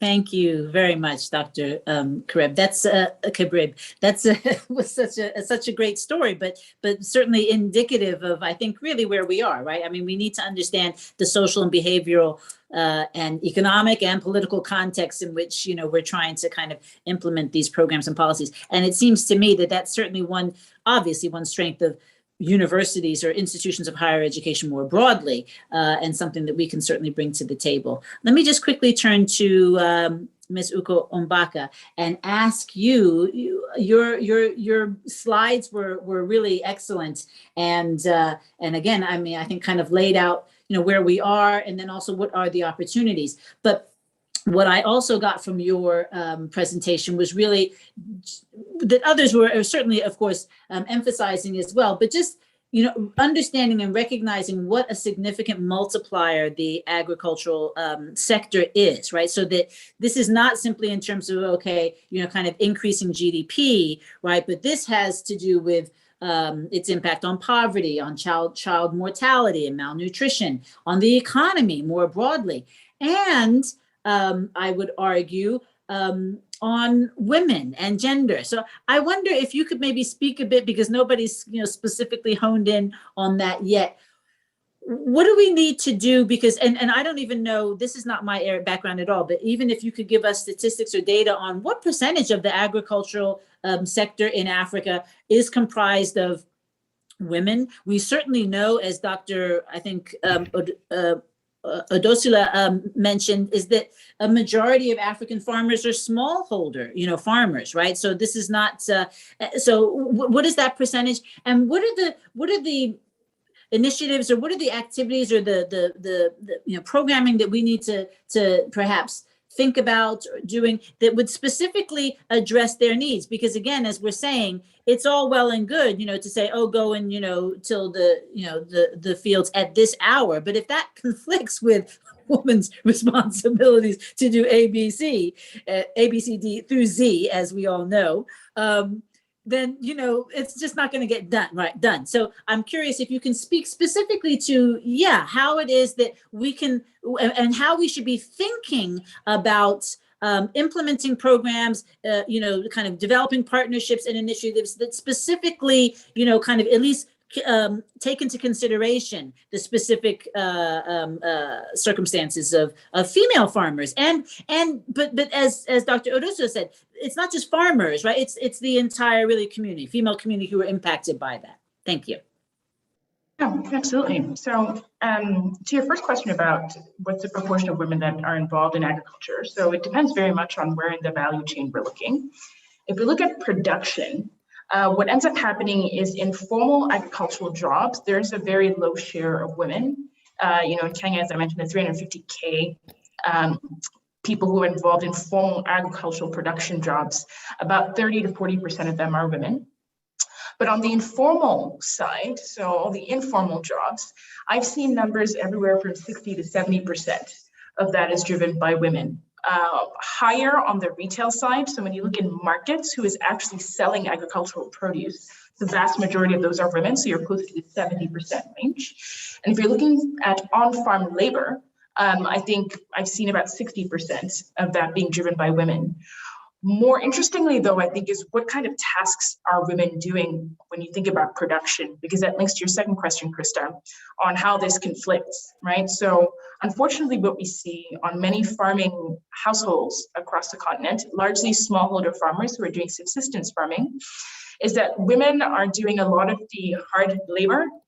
Contrary to popular belief, if we don't have tractors, right, we're digging with djembes and pangas, hoes and slashers. A lot of women are doing that work, and it's very time intensive and doesn't often get compensated monetarily. So you'll end up with two people doing labor, women doing a lot of the time intensive tasks, drying of the maize, for example, and then not able to actually earn the income from it. So you're still counting that household as a single income earner. It is also clear that less than 10% of women actually own the land that they are working on. And so the ability to use that land as collateral for loans or something else is much lower for women than it is for men. And the conflict that has with particularly childbearing for women who have childbearing age, but also the ability to go to school actually limits a lot of women's outcomes, because those two things do very much conflict. If meal times are 7 a.m. before people go to school, women are waking up at 4 to go and get water to make sure that the plants are watered before they come back into the house, because most of the irrigation is rain-fed. So I think the sad stories on the production side is not a very good story for women. As we move further down in the value chain, I think we're seeing increasingly many more women in farmer-facing roles. So when we think about agri-dealers and the Last Mile Alliance that I talked about in Tanzania has done a great job of trying to increase inclusivity of women, but also inclusivity of youth. I think the stat we always see is like the average age of a farmer in Africa is like 60, which is not old in the grand scheme of things, right? Life expectancy now is 80. But if the median age in Africa is 19.7, it's rounded up to 21, the average age of a farmer being 60 is massive, massive cognitive distance. So we're able to see in parts of the value chain where you can add more digitization, like extension, like in distribution, we tend to see more women and more youth involved in those parts of the value chain. Maybe the last point I'll make, when you asked about people who are doing this well, I think a lot of the, the numbers are 60, 70% women. It's less about having women-specific interventions and just, it's more about mainstreaming gender in all interventions that we do. So when we're thinking about access to finance, we need to make sure that there are financial products that suit both male farmers and female farmers, and that should be the standard. If it's about understanding safety regulations, when I think about traders at the border, there's a big issue about safety and security for women crossing the border at night. So it should be general standard, right? That security at the border should be safe for women and men as we go through some of these interventions. And so I think organizations that take a mainstreaming lens to how they can make sure interventions are inclusive, I think are the ones that are gaining traction. Thank you very much for that. That was really interesting and important insights that you had there. I'm just going to start pulling some questions from our Q&A from the audience. This is from the audience. So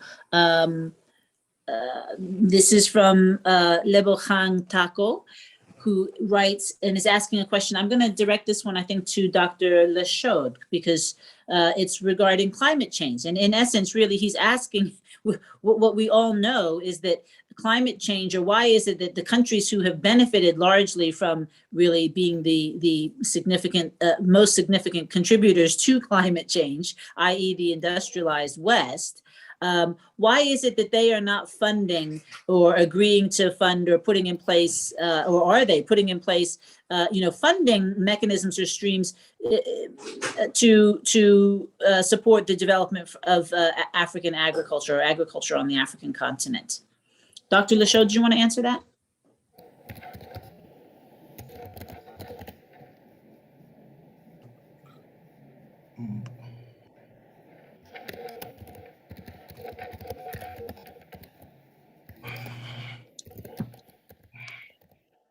So this is a big question. Why?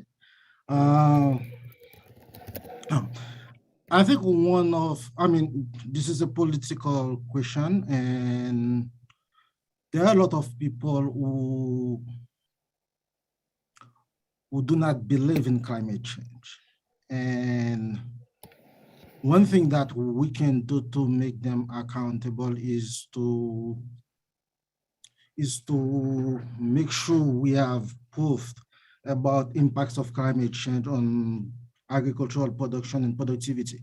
One of the arguments they often use to avoid making some investment in climate change is they believe that technological progress in the future will probably offset the impact of climate change. And they believe that, for instance, over time, technological progress will address the issue of climate change in the sense that climate change will not affect future generations, because when we try to compare, historical data show that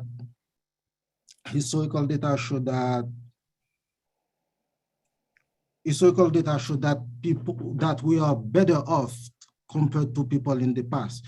So what I would say that we have to do to try to convince them is to continue to conduct research to estimate the impact of climate change and across different countries, because mainly those impacts are not uniformly distributed, and climate change also could have positive impact in some region. So then we can assess the level of investment that is needed to address the issue. And in terms of in terms of, I mean, in terms of putting pressures on those governments, we need to have like, we need to have like work in terms of research to prove that climate change really has an impact. So I think the international community needs to put a lot of pressure on the big polluters so that they can fund the countries who pollute more, who contribute less to climate change, and so that the countries,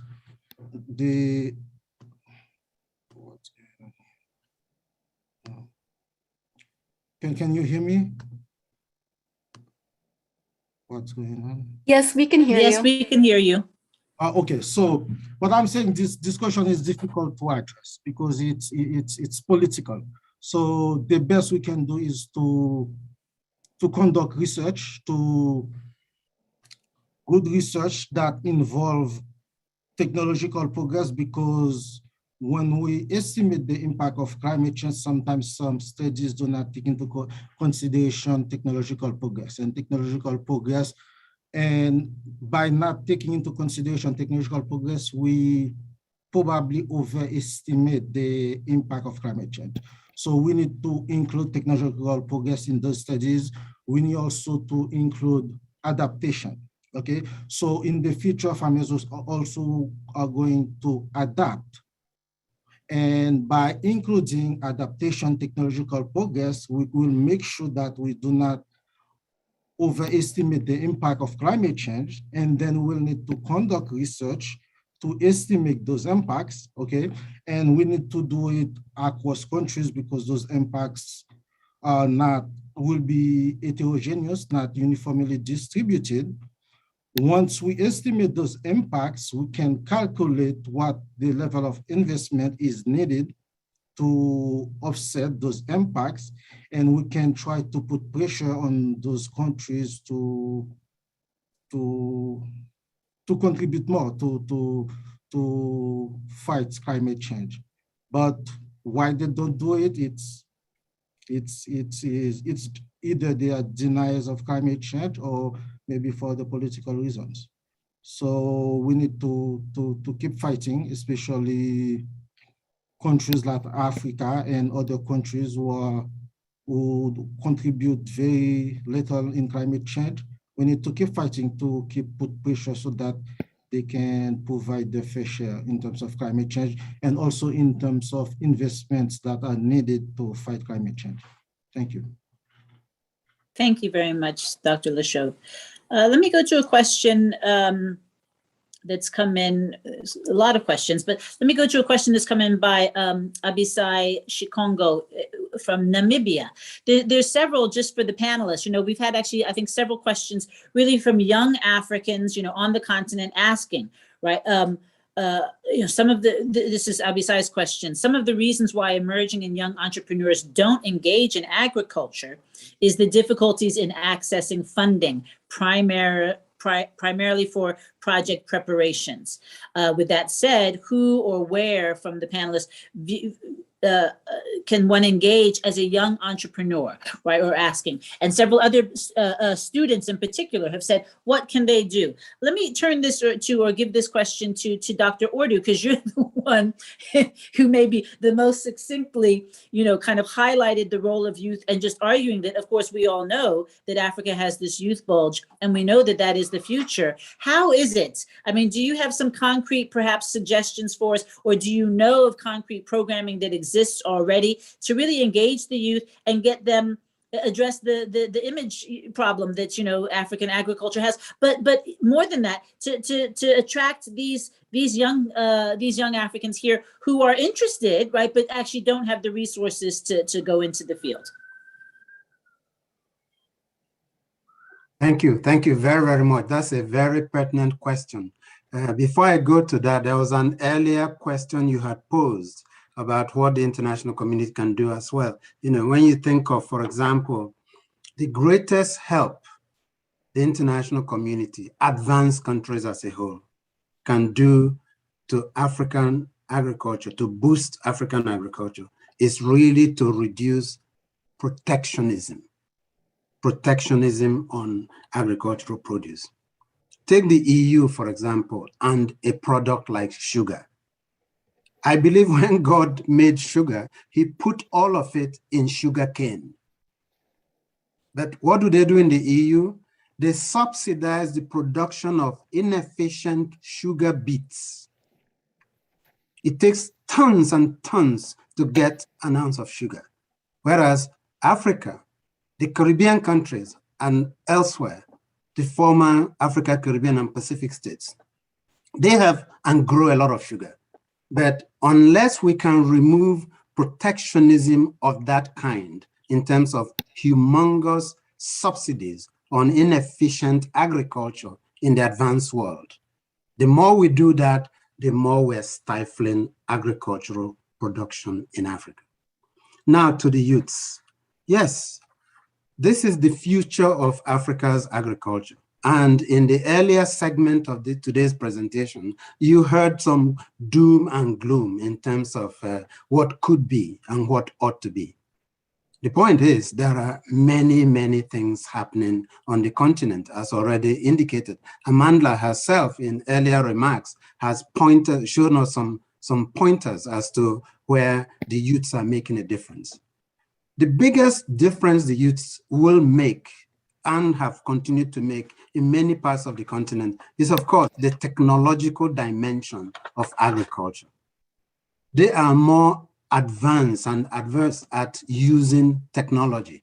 And so the more we can make, point one, infrastructure accessible. If you do not have internet in your rural folk and you're growing up in a rural area in Africa and you do not have internet, how can you take advantage of many of the opportunities that technology offers? We talked about Kenya, where so much is happening. You know, the Peter's Twiga Farm, for example, the business-to-business mobile phone. What became of that was simply the fact that in every African community in rural, across the continent, you can buy Coke. You can buy Coke. And yet, food crops, food produce from the rural areas to the cities are very, very difficult. And you have all the losses that were outlined this morning. The issue is the logistics between the farm, the rural area, and the urban area. And so what does Twiga Farm do? Twiga Farm basically established and to introduce logistics from years of working in Coca-Cola. So many of such developments are being unleashed on the continent by the young people. So in addition to Twiga Farm, you hear of the Babangona farm in Nigeria. And again here, the young people are doing what would have amounted to my grandparents as miracles in terms of using cell phones and data to basically transform agriculture on the continent. We also learned about the DG Farm, which powered by Safaricom in Kenya, and which has expanded, as we indicated earlier, in Tanzania, in Nigeria, and elsewhere. These are all technologies driven by young people. Unless and until we can make institutions access to finance and the infrastructure, particularly the rural roads that enable people to commute between the rural areas and urban areas. Unless we can improve those, it's very difficult for the youth to enter into agriculture. Thank you. Thank you very much, Dr. Ordu. Yeah, that's, I mean, in some ways that's that's not the response, the answer that I think some of us were hoping for, but I hear what you're saying. I mean, there's certainly very real challenges there. Let me go to a question for Dr. We're coming kind of towards the end of our time, so let me ask a question of Dr. Michener, that's in the Q&A here, and then I wanted to ask a couple of questions of Dr. Odusula if I have time after that as well. Mr. Michener, so this is a question from Binta Mustafa, who is from Niger. And is asking, saying he's joining the conversation from Zinder, Niger, and that the rains are about to stop here. Some of the farmers still hope that there's more mercy from above. How can USAID innovation labs highlighted during your session empower ecosystem support organizations like his to build skills and capabilities for young entrepreneurs toward launching these tech support identified across the continent? So basically, I mean, we certainly have talked about certainly the role in the collaborations that you have with U.S. institutions of higher education, and certainly how they oftentimes partner with, I guess, their African counterparts. But if you maybe could elaborate a bit more, how do like grassroots organizations on the ground like this in Africa, how do they connect with USAID? Thank you. Thanks, Dr. Johnson, and thanks for that question. So there were about 20 innovation labs, and the one I would refer to, some of them are crop-based, but there's one in Kansas. It's the Feed the Future Innovation Lab for Collaborative Research on Sustainable Intensification. And I think this is the one that would get at ecosystem services and sustainable approaches to agriculture and the environment. This particular innovation lab at Kansas State University also works with the University of Illinois and the Soils Consortium with the International Fertilizer Development Center in Muscle Shoals, Alabama. And the current focus countries for this particular innovation labs are Bangladesh, Cambodia, Senegal, Burkina Faso, Ethiopia, Malawi, and Tanzania. So unfortunately not Niger, but I would say the best thing you could do as a local organization in Niger is reach out to the local USAID mission, describe your organization, and describe how you think you could contribute to the research agenda on sustainable intensification and ecosystem services, and offer up your organization as a collaborator and partner in that research. If you mention this particular innovation lab from Kansas State, and I'll drop the website into the Q&A, they may be able to connect you, and it would be excellent to get local organizations involved. And I know sometimes they mostly collaborate directly with research organizations, but there are all kinds of ground truthing and field testing their research projects, and reaching out to local organizations on research projects, and local farmers and smallholders and farming organizations is part of the research process. So please do reach out, and perhaps there's a way to collaborate.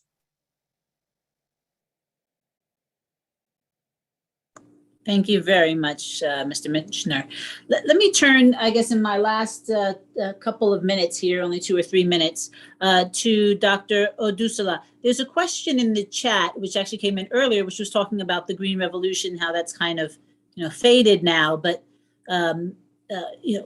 kind of asking for, kind of a bit of an assessment of what happened, right, in terms of the promise of the Green Revolution in the 1960s, 70s, and 80s, and now here we are, and that hasn't quite materialized. But I wonder if you could answer that perhaps also in concert. I'm trying to combine a few questions here, but there were a few questions which were really kind of, I think, trying to get more at issues of sustainable agriculture and sustainable development, and, kind of veering us away from maybe some of the high-tech solutions which are not seen to be environmentally friendly or sustainable in the long term.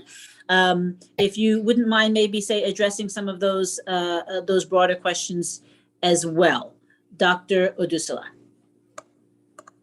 Yeah, thank you very much, Dr. Johnson. I think it's the question is really, really very important in terms of what happened to Green Revolution in Africa.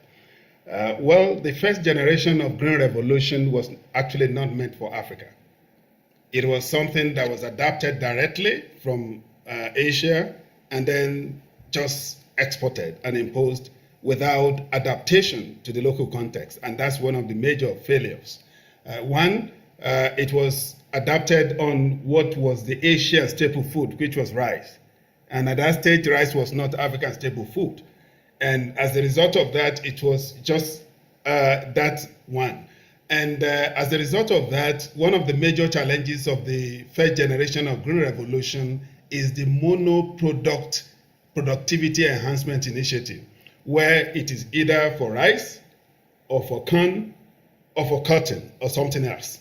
Whereas Africa is so diverse, any single community in Africa has what they call diverse crops. And if you just pick one at the expense of the other, and we then realize that most of those that were picked were those that were serving as raw materials for most countries outside Africa, then really discouraging the real nutritious, diverse crops that were not food, that were not subsidized, and in terms of input subsidy, having fertilizers. So that's one of the things that led to the failure of the first generation of Green Revolution. And two, the beauty of it is that lessons over the past 10 years have shown that even the Green Revolution we had was at the expense of the environment. And that the new set of revolution that we're talking about, which we call the double green revolution, that is sustainable green revolution. Green revolution that does not really impact on the quality of the planetary services in terms of not polluting the environment, in terms of the chemical fertilizer that really pollutes the water, pollutes the ground, and pollutes so many things around. So that's one thing which I think is a major lesson. And two, there are a number of countries, particularly in South Africa here, in Ethiopia, where they are now doing what they call a kind of chemistry between soil, fertilizer, and plants, so that the fertilizer that is being used in each area is context specific. It's something that means the texture, the moisture of the land and the soil, and then that fits the products that we want to use. It's not a silver bullet approach where one NPK, one fertilizer is applied to all crops, not knowing that it's not meant for all crops. So that's the kind of thing that I think is really changing in terms of the innovation that is going on in many African countries, and particularly in Ethiopia, Morocco, South Africa, Nigeria, Ghana, and several other countries. And that's one of the things we think is really very important. Now, in terms of this, we have said there's no way you want to do this without addressing, one, the issue of post-harvest management. If you want to really do a serious agricultural productivity enhancement, because even what is currently produced, you realize that what leaves the farm to the market, what gets destroyed, damaged between the farm and the market, is about 40% of the total product. So what are we doing in terms of post-harvest management? This is really clear. And my experience in terms of those farmers that I interviewed in countries like Argentina, in countries like even Taiwan and China, really shows that collective institution really matters. If you don't have the capacity to have a storage facilities, they are grouping farmers in 10s, in 20s, to have what they call collective institution in terms of post-harvest management. This is really great, because if Africa is able to stop between 25 and 40% of crops that get damaged between the farm and the market, it's going to be a huge leap. So that's one thing which I think we need to really factor in terms of what we really do. And finally, I just want to really mention the fact that the role, when it comes to the issue of agricultural transformation, in the current globalized world, Africa cannot do it alone. Africa can set the initial condition, because I have seen, based on the experience, for instance, in terms of the experience of Ghana, Cote d'Ivoire, and Nigeria, when they wanted to develop what they called cocoa melting pot. The three countries produce over 60% of cocoa production in the world. They wanted to come together to add value to it, but some countries just said no. They blocked it, and the need for them to really come together, but also in partnership with those advanced countries, so that it helps to really help to promote the kind of value addition, so that what you produce in Cote d'Ivoire, what you produce in Ghana, what you produce in Nigeria in cocoa can enter European market, can enter North American market, and can enter Asian market. So this is the kind of partnership we need to do, because globalization has changed so many things that it makes some of the national policies to be very very weak in the global realm. So we need strategic partnership. The examples of Argentina, the examples of Brazil, the examples of Morocco in terms of the achievements so far requires strategic partnership with their trading partners, requires strategic partnership with advanced countries and regional market, so that it provides access to market. Because without access to market, you can produce everything, it doesn't fly. So those are the kind of things which I think is really very important to really factor into the agricultural transformation, while also encouraging youth in coming into play. I salute the courage of many African countries like Cameroon, Mozambique, Madagascar, that have created agricultural corridor where everything in terms of equipment is available that will encourage youth to be part of the process. And I think many other countries will need to follow up. And also the young producers and agricultural professional of Togo is now serving as a major pressure group to change agricultural landscape in Togo. And I encourage youth to do the same, youth farmers, youth producers, youth entrepreneurs in African countries to form that formidable pressure group to change policies. You cannot allow those that are at the 60s ages, 70 ages, 80 ages to be deciding the future. So you need to really play a significant role in that, and that pressure group in terms of the role of the youth becomes critical. Thank you. Thank you very much, Dr. Odusula. This really comes to the end of our discussion and our panel. I'm going to turn it over back to our media specialist to present some concluding thoughts and some concluding remarks from my co-host, Dr. Fareed Mohammed, and then I will just quickly return just to again give a formal thanks and to the panel. Anya. Greetings, everyone.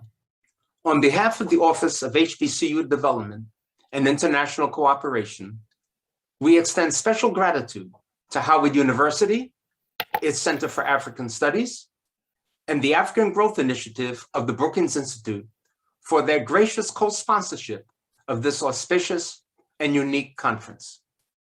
A special note of appreciation is extended to Provost Dr. Anthony Wuto and members of the planning team, Mr. Geronimo Augusto, manager of Howard's International Programs, Ms. Christina Goluski from the Brookings Institute, Ms. Ania Uno, and moderator Dr. Krista Johnson from Howard University Center for African Studies. Needless to say, the expertise and collective wisdom demonstrated by our esteemed panelists remains self-evident. The panel represents a strategic and most welcome cross-section of policy-based and private sector institutions. The relevance of the questions posed and corresponding thoughtfulness of the responses were clear. Therefore, it would be fair to say that the declared rationale and objectives of today's conference have been largely achieved. In brief summary, let us remember that our purpose today was to create awareness of the agriculture sector's promising contributions to Africa's development, and by extension, the progress of the entire African diaspora. As noted, our 4 objectives included: number 1, advance an understanding of agriculture's importance as a driver of Africa's development. 2, spotlight the roles of public and private sectors in helping reverse Africa's development paradox. 3, promote an exchange of ideas. And 4, provide opportunity for young researchers and students, especially those from our HBCU community, to embrace the role agriculture plays in advancing development progress. Howard University, its Center for African Studies, and other HBCUs and PBIs are well positioned to play a key role in such advancement. Further articulation and implementation of these objectives would be in full alignment with the United Nations Sustainable Development Goals, or UN Agenda 2030. Additionally, it can be noted that such objectives remain fully congruent with the African Union's well-crafted Development Agenda 2063. Given the gravity and urgency of the conference theme, members of the above-mentioned planning group were in unanimous agreement that a call for action be provided. Respectfully, therefore, may we conclude by posing 2 items for everyone's timely consideration. Number 1, a brief post-conference survey will be shared with all those having registered for this event. When received in the next few days, and in consideration of today's discussion, we ask that you complete the simple online survey. Your feedback will help provide a basis for further action. And finally, number 2, today's conference is fortuitously being held while the 76th session of the United Nations General Assembly is still in progress. For several years, we have a memorandum of understanding, an ongoing partnership established with the United Nations Development Program, Regional Bureau for Africa. On tomorrow at 10 a.m. New York time, Wednesday, September 29th, a live virtual summit involving the African Union, the United Nations Development Program for Africa, and the HBCU community is being held at the margins of the 76th session of the United Nations General Assembly. Among many other noteworthy participants, our dear brother and colleague, Dr. Ayodele Odusala, will serve as the Master of Ceremonies for these proceedings. Therefore, it would be our honor to invite members of this distinguished audience to register quickly and attend this free and virtual event. Visit the homepage of the following website for convenient and online registration. Go to cpghbcu.org. Again, go to cpghbcu.org. We close today's proceedings with a sincere prayer for everyone's continued good health and safety. We thank you.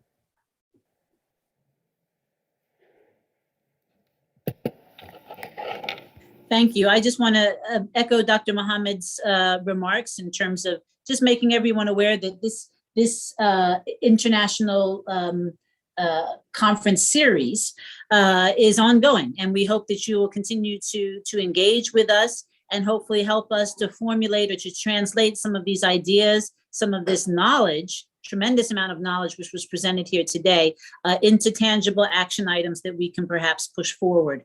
So I want to thank all of our panelists for their excellent presentations and their excellent engagement. Again, thank our co-sponsors, the Brookings Institution, Africa Growth Initiative, UNDP, and of course, Dr. Mohammed of the Office of HBCU Development.